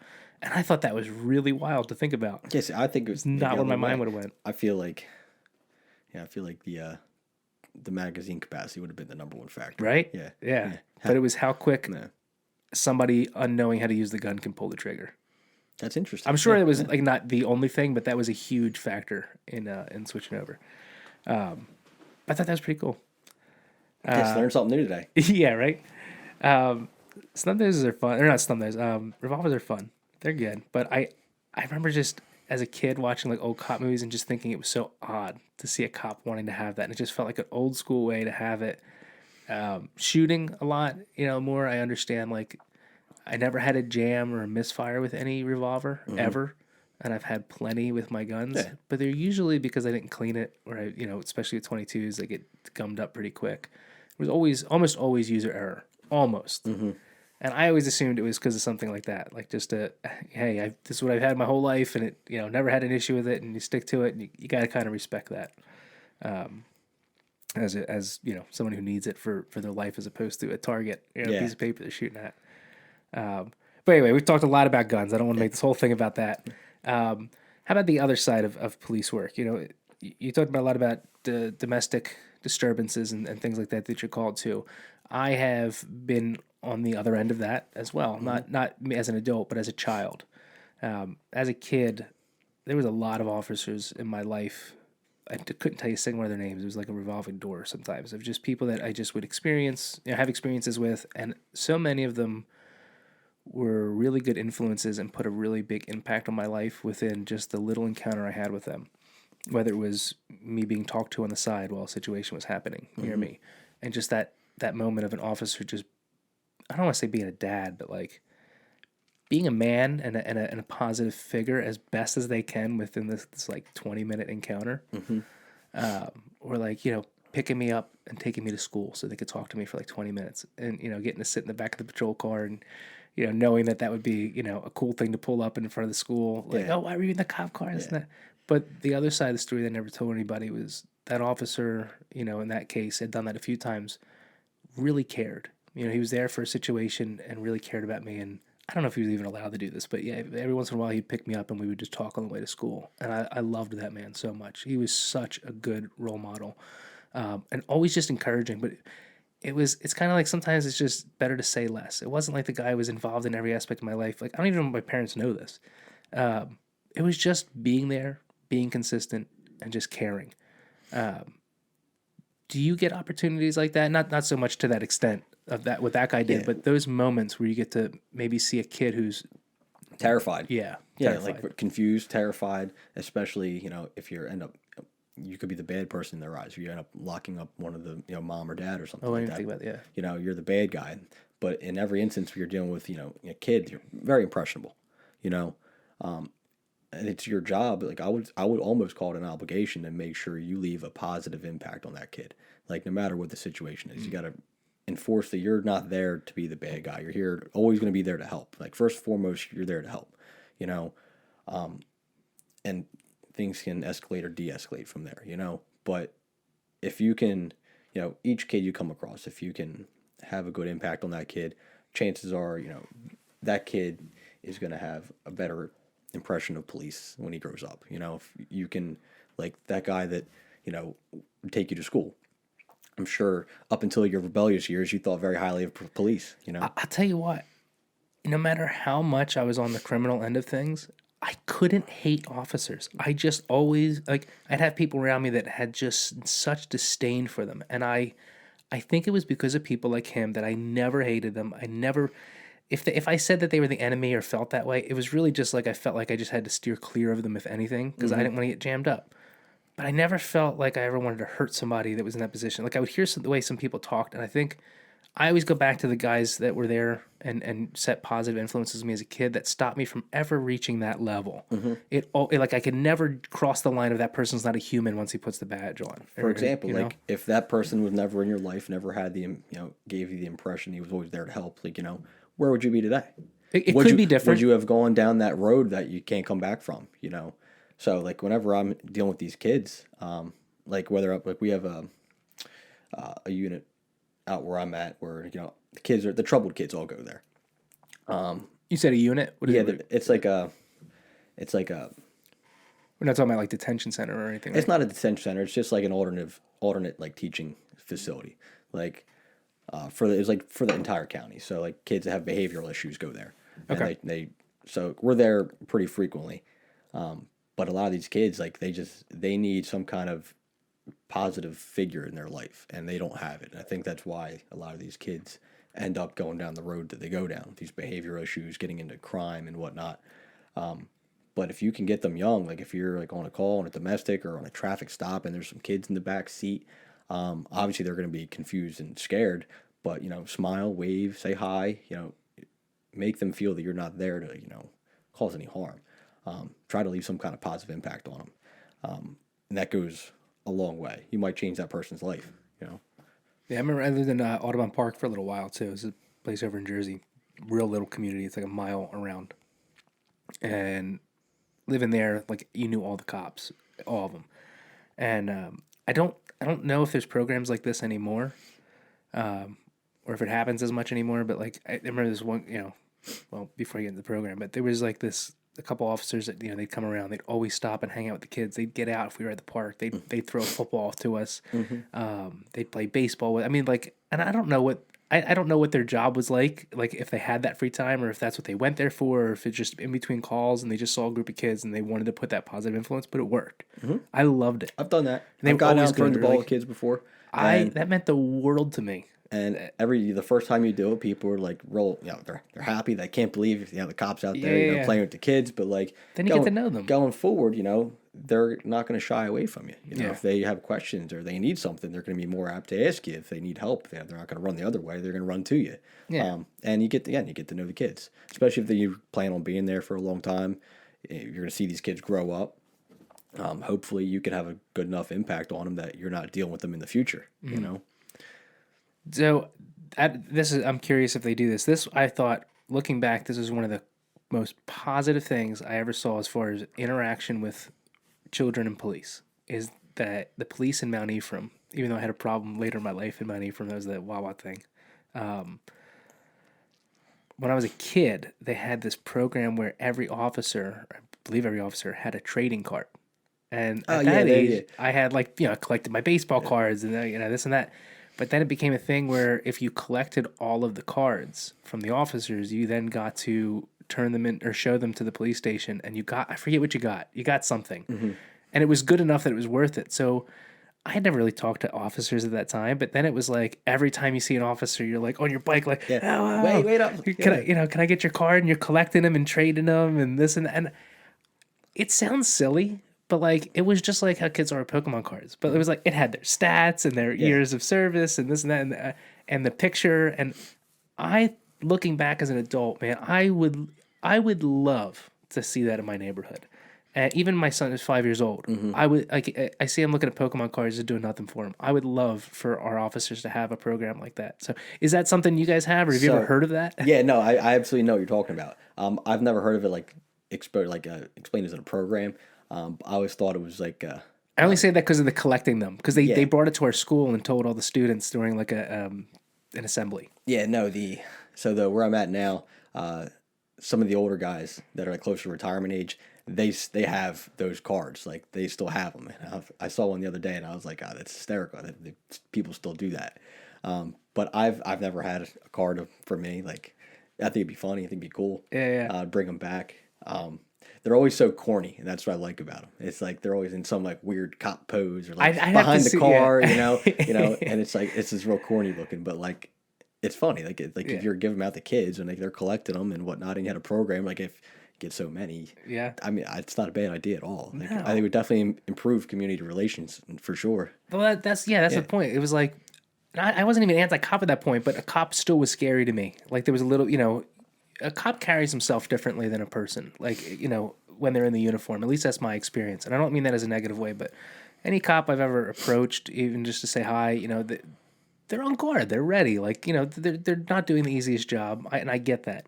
And a child picks up on that too. So like my experience was always like timid, I guess it would be a proper word to put around an officer. I wasn't afraid of them, but like there was a bit of a timid nature, to, that I would have around them. And then I remember it just flip flopping when we got those cards. And then, like I said, it was just like running up, hanging in the window, talking to them, with the bikes, and oh, I got your card already, and this, yeah, it was just such a positive thing. And I think a lot of the issues that people have with police is the same thing that we have with, across the political aisle, is that we just don't engage with one another anymore. I could agree with that. Yeah, I heard something earlier today where it was like, was it from Turning Point USA? Do you know who that is? Or do you know what Turning Point is? I'm familiar with me. Yeah. I'm drawing a blank on the main guy's name. I can like picture him. I've watched him speak for hours. Anyway, he was at a college campus, and Is that Charlie Kirk? Charlie Kirk. Yeah. Charlie Kirk's sitting there at campus doing like the Crowder thing, and he's got his table set up, and some girl, you just see she's got the short hair, trying to make herself not look attractive to a standard, a culture standard, and you just know where her politics are, like very outwardly showing her politics. And so she comes up, and I forget what she said. Oh, why are you here? What are you doing here? Why are you, And he goes, when people don't talk to, he said to keep the discussion going. He's like, when people don't talk to one another, it becomes much easier to grow hateful towards that individual and then commit a violent action. And at first when he said that, I was like, that's a little pushy. And they're pushing it a little bit. And then I listened to it again, and I was like, he's absolutely right. When you start separating yourself from groups and not actually seeing what they think or why they think that, and you start just not letting yourself even hear an alternative view, it's very easy to put that person as an other. And it's really no different than, and this gets thrown around a lot, but I think it's applicable, which is like World War II with the Nazis and the Jews. Like the Nazis didn't start out as this killing brigade. They started out as a political party. And it's slowly through separation and speaking about certain groups of people in a certain way and considering Jews to be dogs and just not human beings. Like it wasn't like overnight they were like, hey, we don't consider this group real anymore. It was, hey, those are the MAGAs, and or even they're the wokes. Like whatever you want to say it is, it goes on both sides. When there's no dialogue, it becomes an us versus them. Yeah, it's not. That's a terrible way to go through life, is us versus them, and that's with everything in life, whether it be politics, police versus people. It's very, or like racial issues. You can't do that. Life's too short to really have that kind of hate in your heart. You got to keep the dialogue going. I feel like it snuck up on us though, as a society. It's the frog in the boiling pot of water analogy. It slowly gets there. Despite all of our best intentions, I've got no answer for it. I couldn't tell you, but keeping the dialogue going is definitely helpful, I would think. Now, I know you and I don't seem to have much disagreement at this point in my life, but that's how I started this. That was the point. I was like, you know what? Like things were getting so crazy. I had lost all my friends, like years prior, to just telling people how I felt about certain things, and it's like now I don't have these friends and this and that. So I was like, we just need to talk. I think COVID opened up a lot of people's eyes, and I think segregated a lot of people from and like ostracized them, like for just simple political views. I think when I think of things now, I think it's like pre-COVID, post-COVID. Things were way different before COVID, and now. I think what COVID did was, like you said about the boiling water. I think the heat was on medium, and COVID put it on high, and we were visibly seeing the heat rise. Right? Yeah. Like I feel like we would have reached this point anyway. It just happened so quickly, and I think if anything, it helped us, like you said, to really be exposed to what's going on. Mm-hmm.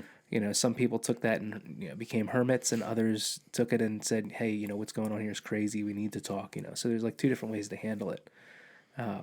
I'm glad I took the way of reaching out because I've learned a lot and I've changed my views on a lot of things that I thought I was so staunch on. Mm-hmm. And it's like, I might still feel that way, but it's not a hill to die on. That's for a lot of these things. Like, it's so funny, man. With today's standard, we have to have an opinion on everything. Yeah, and every opinion, for a lot of people, that is their hill to die on, no matter what it is. It could be the smallest thing, and they will die on that hill, with zero compromise.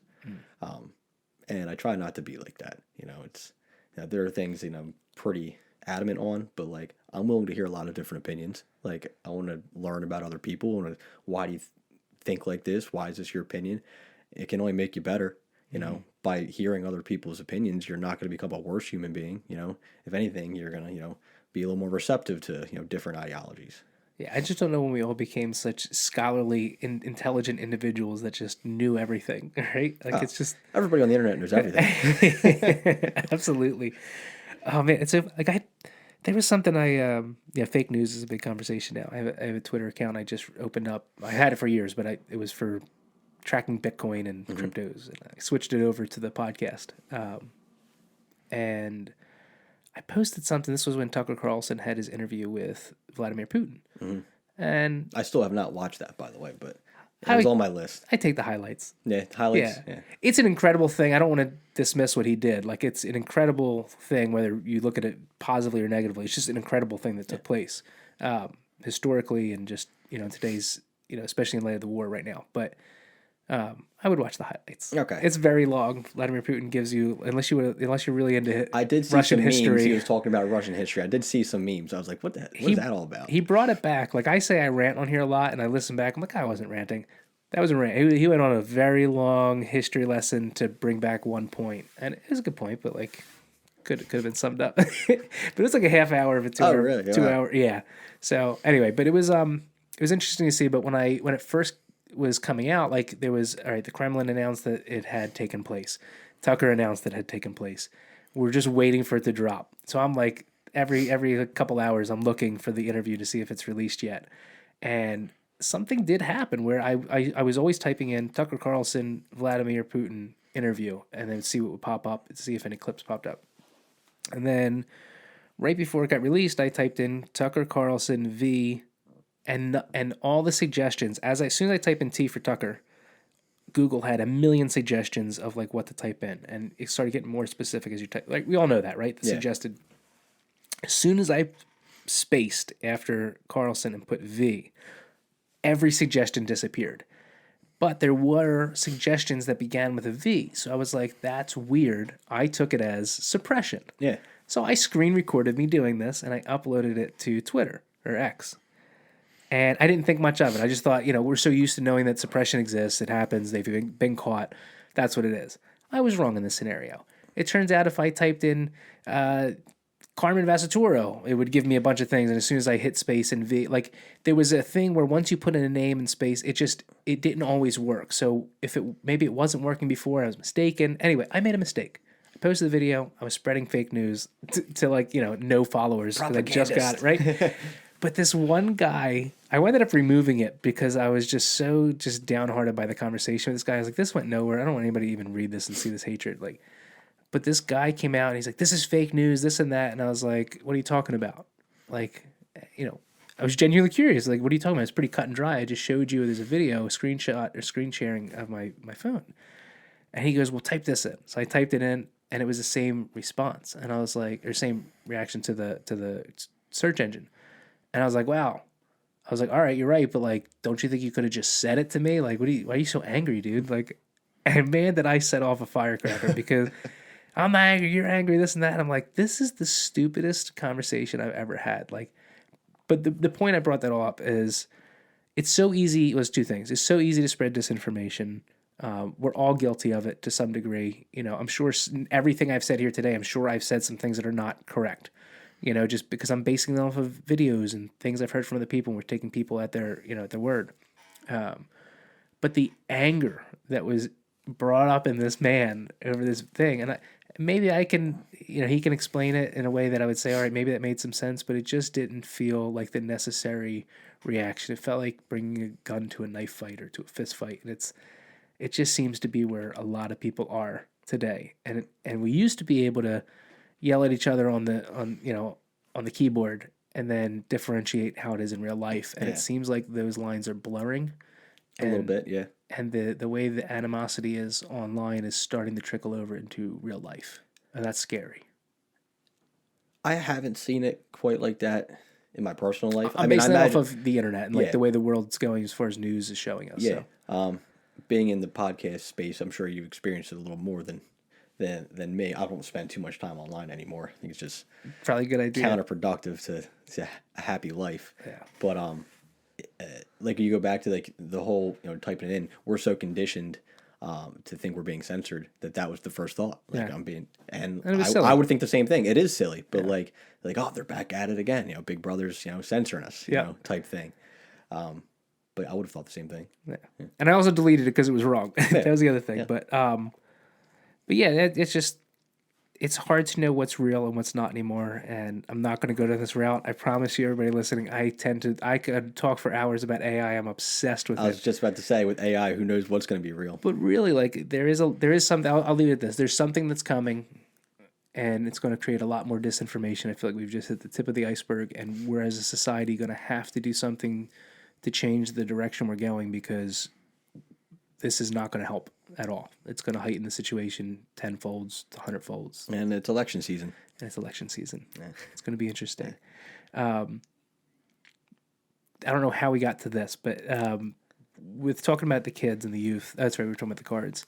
When you come into a situation like that and you get to put that time in and instill something positive in that child's role, how much of you as an officer do you have resources available to you, or just what options do you have if you see a child in a bad situation? Is that just passed off to somebody? Is that something you could check in on, or is that recommending to programs? So whenever there's anything questionable involving a child, you make a call to Child Line, and they'll investigate like anything that happens at like a school that involves a kid.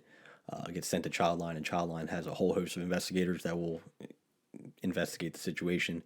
But if obviously you see something like potentially criminal, like neglect or something like that, abuse, it's your duty as an officer to follow up on that. I'm thinking more and as of a when good it's- human being. Like, yeah. if you're just gotta be a good human being, and like that's the responsible thing to do. It's what you should do. Let alone being a police officer. I mean, I'm just exposed to it because I'm a police officer, and then I've got to now take the next steps to make sure that this problem gets rectified. I've seen it before in another department where I came across an awful living situation, and so I made the call to CYS, and they came out and did their investigation, and I could not believe they said there was nothing wrong. And at this point, I'm like, well, that in itself feels criminal that you went there and saw that there was nothing wrong. But yeah, it's frustrating because like if you do try to do the right thing, try to correct a living situation like this, get someone help. Sometimes the system doesn't work out in your favor to correct whatever you need to be done, and that can be frustrating when you're making every attempt to do the right thing and pursue correcting something like that, and it just doesn't work for you. And that's not all the time. Like more often than not, you can get the kid help, or if you see somebody who's got obvious mental health issues, you can get them help more often than not. So that is nice because like when you do come across it, and you rectify it, and then you see that person later on in life or something like that, a couple of weeks down the road, normally they'll thank you. I was like, oh, thank you. Like I was going through a rough spot. Appreciate you getting me the help I needed. Or when it comes to a kid, it's nice you can.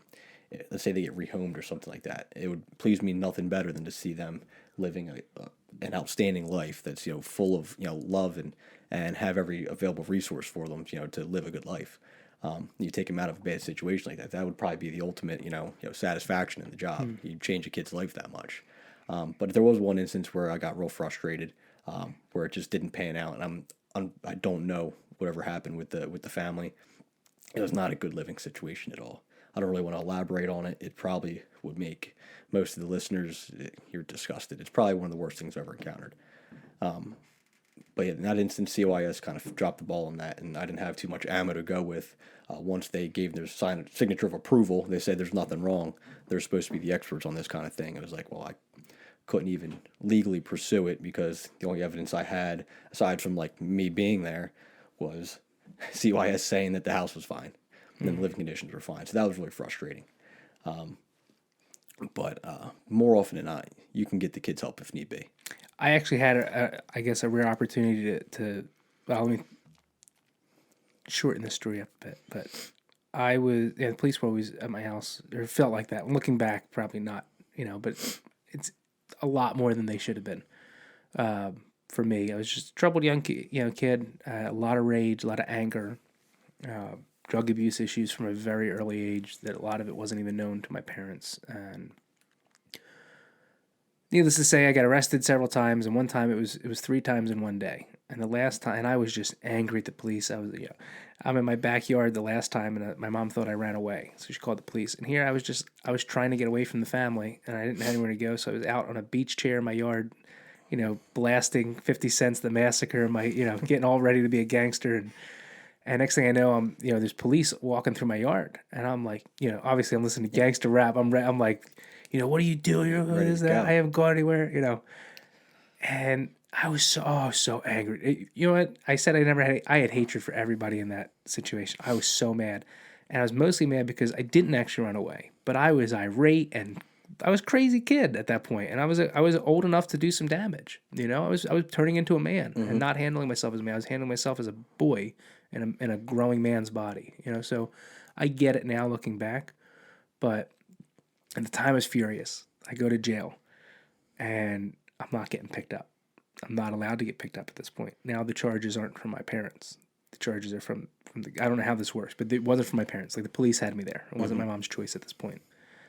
And long story short, I wind up I wasn't allowed to be released to my family. I was facing several years in juvenile detention until basically I was an adult for several charges. And then Adam, a mutual friend, his parents ended up adopting me and taking me and giving me an alternative to what would have been a life of in and out of prison. I just know, because nothing up to that point was stable. And, I always felt like that was my only home life. This is all I knew. So to me, like, that's my home, that's my mom, this is life.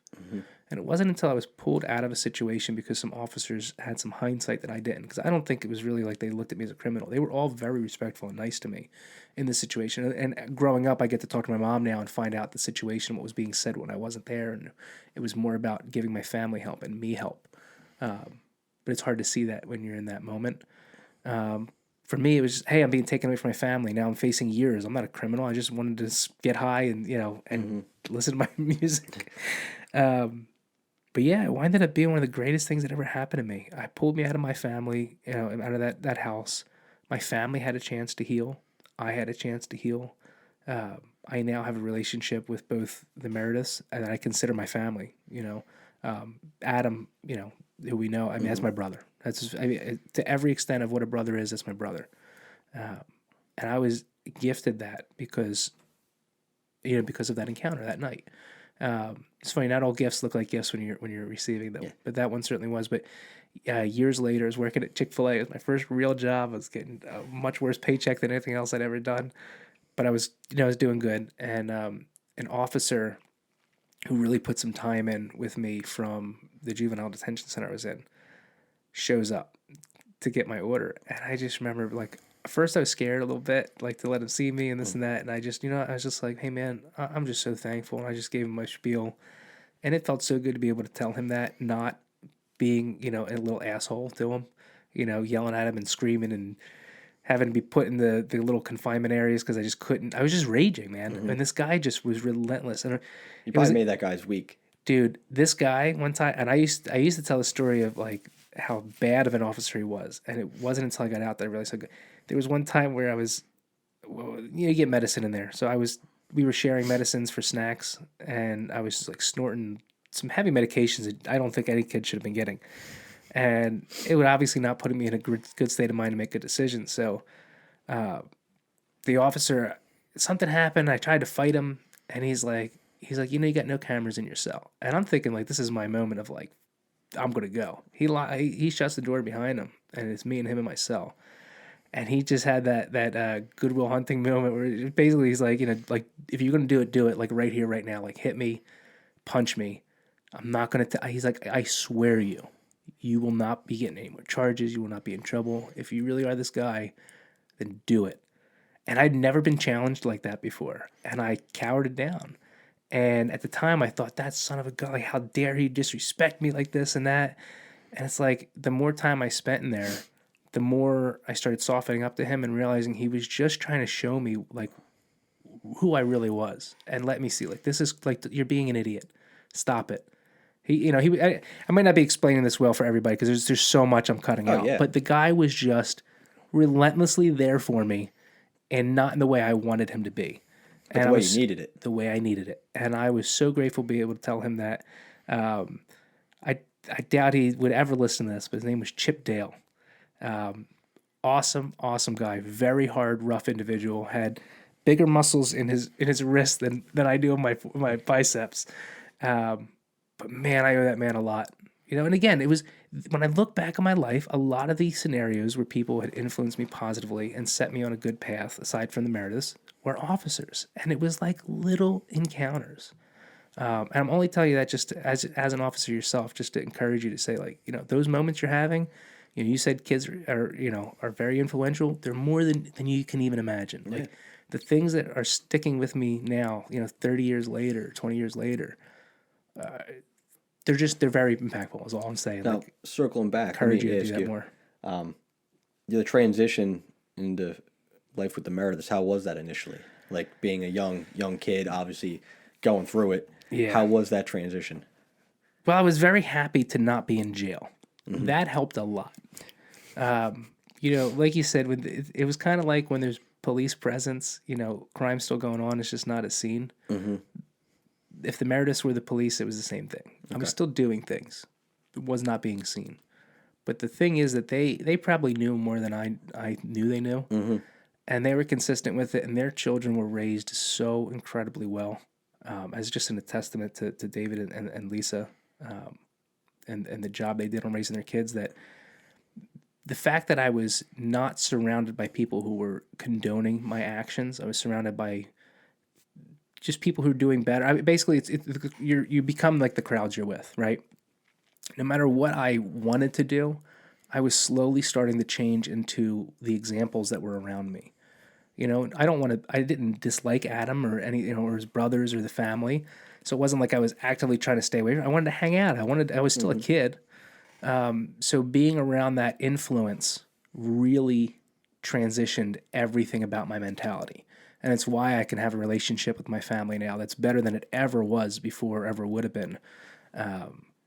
And why I can have, I feel like I have more family than I know what to do with. I feel like the most blessed man on this earth. I'm like, I could have not, a pot to piss in, as they say, and I still feel so blessed just by the family and the support system that was given to me through the Meredith family, and my own family because of it. So transition from that, I guess, going back to your question, like you asked me what it was like transitioning. Mm-hmm. Seamless. Yeah. Difficult. Had some challenges. Had some rough patches. Got caught doing some things here and there, but I don't think I made an actual effort short of just living and being a member of the family. That was the best thing I could have done, was just to be a member of their family. Now, how were the Merediths chosen? Did you know them? So my family had gone to Calvary Chapel in Delaware County. Okay. At the time, they were going there as well. I had known the kids. We might have had some words, like not like fighting words, just had some conversations passing, here. Yeah, passing. But I didn't really know much about it. I knew they had a trampoline in their house. This was before this was at the house they lived in prior to when I moved in. But that was about the extent of what I knew of them. Okay. I actually was on my day of sentencing, Carmen Malinaggi in, where is this at? I think in Oak Glen, New Jersey. I was my lawyer. I mostly liked him because of his name. I figured good Italian guy, had his hair slicked back. He was going to get me out of there. And I was so mad because I'm in my little glass holding cell waiting to go up to the court. I'm at the courthouse. And, you're in that little holding area. And they're like, oh, your lawyer's here. I was like, okay. And I'm like, that's not my lawyer. And Carmen was doing something else, and this other guy came in to stand in his place. And I was so mad. I was like, you're going to screw everything up?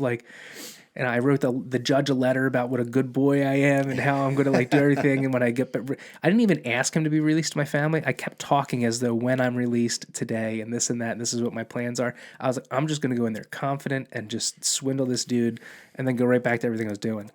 And he's like, I said, did you get my letter? I was like, the judge got my letter? I was like, am I going home? He's like, I saw your letter. He said, I forget what he said, but he dismissed it as this, as if I was stupid for sending it.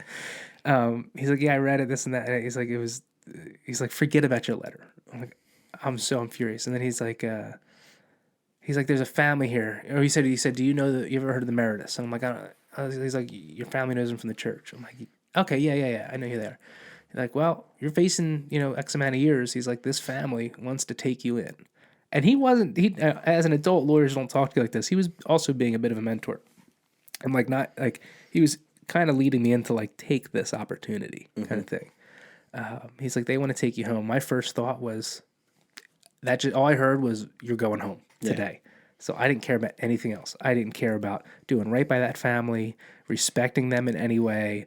All my thoughts was out, good, in, bad, right? So I was like, yeah, yes to all this, but I actually got sentenced to, basically I got sentenced to go to church every Sunday and to go on a mission trip to Mexico, like in a month after this. Like I was sentenced to basically be a part of their family, and part of their family means being involved in church activities. So the judge asked me, he's like, this family is this and that. Like, are you a Christian? I said, yes, I am. And he's like, so do you have a problem with this and that? No, I don't. So I forget the exact words, but it wasn't like you're forced to do this religious stuff. I acknowledged that that's what I believed in. That's what I wanted to do. And that I agreed to do these things. So like I got released on the idea that I'd be going to church every Sunday, and that was my sentencing. So punished by, hearing the good word. But yeah, that was how that went down. I forget exactly what your question. Yeah, the transition, but yeah. The transition. So it was very abrupt. And like I said, I never had an idea of I'm going to change my life and turn myself around. Like I said that to everybody that was around, but that never was a real thought. It just happened by circumstance of like who I was surrounded by and the influences I had. When you're given good examples, it's hard not to follow them. Yep. Especially when they're sincere. The love that Lisa's passed now, but the love that David and Lisa had for one another and for their children, and then watching that extended to me like seamlessly. I could tell you zero instances in all the years I've known them when I ever felt like I was treated differently than their own children from day one. I don't know how, as an adult, as a parent, I could do that to a child. I don't know, but they did. Despite what they might have had their issues behind the scenes of taking a child in, I never saw that. So again, it was very seamless. Based on the environment they provided for me. All things considered, I think it worked out for everybody. Oh, right? Yeah. Oh, I think so. It worked out as best as it could have. Dude, sometimes I look at my life, man, I'm like, I don't understand. Like, I have a house. I have 2 beautiful kids. I have a wife that loves me, like, to a degree I didn't think I could be loved, cares for me more than I deserve. And do you have any kids? No, one on the way. Okay. Oh, awesome, dude. Yeah. Congratulations. Yeah. It's the greatest thing I've ever experienced on this earth. I haven't experienced everything, so I can't say it's the greatest, but I would make a darn good argument that it's the best thing you could ever experience in this world is creating new life and being there for that child. It's changed everything. And I couldn't be the person I am today for them if it wasn't for all these interactions I've had. And I think that's just a testament to anybody that's listening, myself, you, that every interaction we have is affecting that person's life. The butterfly effect. Mm-hmm. It's real. It's a real thing. Oh, yeah. And the more positive interactions we have with one another, the more the world can teeter into the opposite direction that we're heading. And sometimes that just takes talking to somebody you're not comfortable talking to, having a conversation you're not comfortable having, just to make sure you're still part of the conversation. Mm-hmm. If not, you can be forgotten. Your mentality, your morals, your ideologies will be forgotten if they're not ever spoken. So it's important. Yeah. We've gone pretty far off from the police thing. Yeah. I mean, hey, man, it's all But it's the thing is, like you said in the beginning, it's like police are human beings. Yeah. We got to know each other as human beings, and a lot of that crosses over to when you're in uniform and on duty, and that hopefully for people listening, if they did have an opposing view of officers or a positive, maybe it's more positive, or if it was negative, I hope it's more positive now, just to be able to hear somebody's perspective. I mean, you don't seem like any other person than a human being that I've ever met before, right? Yeah, so under the uniform, behind the vest, we're just regular guys, regular gals, just out there making a living, trying to change the world one little. Yeah, and that's the thing, you're making our lives better. Try to help people. It's a fun job. It's a rewarding job. Sometimes it can be tough, but it's I wouldn't want to do anything else. I'll tell you that. Would you recommend anybody else do it? It depends. It depends on who else. If I knew them and knew their kind of personality, but it's not for everybody. It's not something to jump into. It sounds like it's not for everybody. It is a lot of fun and it is very rewarding, but it can, like, you see a lot of stuff and not everybody is capable of handling that or want to handle that kind of thing. Like, you see the worst of people, and it takes a kind of person to be able to compartmentalize that. So it doesn't affect you in your outside police work life. When I come home, I try to make sure that my wife doesn't really deal with any of the issues that I had at work. Leave it at the door type thing. Because if you do, it would wear on your relationships. If you're bringing home, if I'm coming home every day telling my wife like, oh, guess what I saw today, and like telling her these grotesque stories or like something like that, and she doesn't want to hear that. Nobody wants to hear that. But like, it'll like I'll tell her once in a while, but like it's a way of venting, letting it out, letting the stress out. You got to tell somebody, you got to talk about it, even if it's in a very like informal kind of way. Talk to somebody about something. But yeah, I would recommend people consider doing the police thing. Like if they don't know what they want to do in life, go do a ride along like I did. See if it's for you. Get the firsthand experience, because I guarantee it's not what you think it is. How would somebody do a ride along? Oh, they just go to their local department and knock up on the door and be like, "Hi, I'm so and so. I'm interested in possibly become a police officer. And do you guys do ride-alongs?" Just ask, and they'll probably set you up with some. If they do them, they'll probably set you up with an officer one day, like in a week or two. They'll give you a vest. You'll ride around with the guy for a shift, and you see if you like it. Even if you're curious, that to me is so intriguing to just have a perspective and have that experience in general. It just seems really cool. Yeah, I mean, I encourage it just because I think the more that people are like aware of what actually happens in police work and like behind the scenes and what we deal with and how a police department's actually run, I think people will be more receptive to police. I mean, because on the face of it, it's very abrasive looking. It's very military-esque.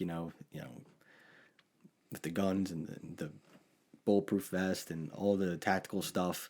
But when you see like the reasons behind it or like what it's actually like, I think people would be like, oh, well, it's not what I thought. People think it's black and white, like we're out to get everybody. We're not out to get everybody. That's sorry, everyone. not out to get you. But yeah, no, it's fun. It's not for everyone, but it's a lot of fun. And it's like, especially where I'm at now, everybody gets along great. We're younger folks there. It's like hanging out with the boys. You're out there, you're doing the job, you're going to calls, but more than not, it's like you're bonding. It's like you're hanging out with a bunch of friends and doing fun stuff while you're doing it and helping the public. It's like it checks every box you could possibly ever want to do. It really makes the days fly by quick. I never get up hating to go to work. I get there, I'm excited. When you finally find something that you really love doing, like they say, oh, you do what you love and you'll never work a day in your life. Like I'm finally there, and I can recognize it now, and it makes life easier. That's great. Yeah. So is there anything else you wanted to talk about that we didn't cover that I brushed over? No, I think. Clarify? No, you have anything else? Yeah. Do you like to watch the show Cops? I actually don't watch Cops. I recently saw what's it? It's called. I think it's called Body Cam. I think it's a series on YouTube or something. Okay. It's called Body Cam, and it's essentially Cops, except it's all body camera footage. Okay, cool. I was always curious if somebody in that line likes to watch that stuff. And I mean, it is comical. Like they wouldn't put it on TV if it wasn't like entertaining. Yeah. So like, there's a lot of downtime in police work, and it's not all exciting and funny and whatnot. But obviously, the stuff that you see on Cops is like, it's the fun stuff. It's TV worthy stuff. I mean, a lot of the job is TV worthy. Like a lot of people wouldn't believe some of the stuff we see, but like, no, I don't need to watch Cops. I live the job. But like, you see a clip here and there, it's hysterical. Yeah. I was in an interview process once, and part of the interview process was you watch this segment of Cops, and you write a report based upon as if you're the lead officer on that call, which I thought was pretty cool. Because it's like it's a different way of conducting some kind of interview. That was pretty cool. And I remember the one episode, or what they had us watch was it was Vegas, and it was just a simple call. This guy was just drunk on the strip, and he had a bunch of beers sticking out of his pocket. And the cop goes up to him and says, "Oh man, put the beer down." And the guy looks at him and starts chugging the beer real quick. And he's chugging and putting one down at the same time. He's like, "No, don't do that. Don't put it down." And the reason they stopped it was the beer, but there was also like a retail theft, and the guy had a bunch of like women's panties on and whatnot, and he was like hammered drunk, dude. He was hammered, and they're like, "What do you have all this stuff for?" And it still had the tags on it and stuff. He's like, "Oh no, I'm gonna wear this stuff." And I'm like, I've never seen that, but I could see that happening in like our line of work. Like I was like, this is hysterical. funny. They had to write a report based upon that. So That's pretty funny. but yeah, no, I don't watch Cops. Do you watch Cops? I watch '90s Cops every once in a while. There's some good stuff back there. No, I didn't really have another question. I was just curious. Listen, thank you so much for coming out and helping. Shed some light on your perspective and Absolutely law enforcement. I appreciate it very much. No problem, dude. And you're welcome back anytime. I appreciate it. Yeah, being on the first podcast, this was a lot of fun. Yeah, it's good. It's nice to sit down and talk to people about about things. It is. It keeps the dialogue going, and hopefully somebody out there learned something. Oh, I'm sure. Yeah. I'm sure. I certainly did. So anyway, for those of you guys that are still here, thank you so much. You can check us out on YouTube, Rumble, anywhere. Obviously, you listen to podcasts, so wherever you're watching or listening, there's other opportunities to do that. And thank you for spreading the word and helping us grow. And I really appreciate it. So I'll see you.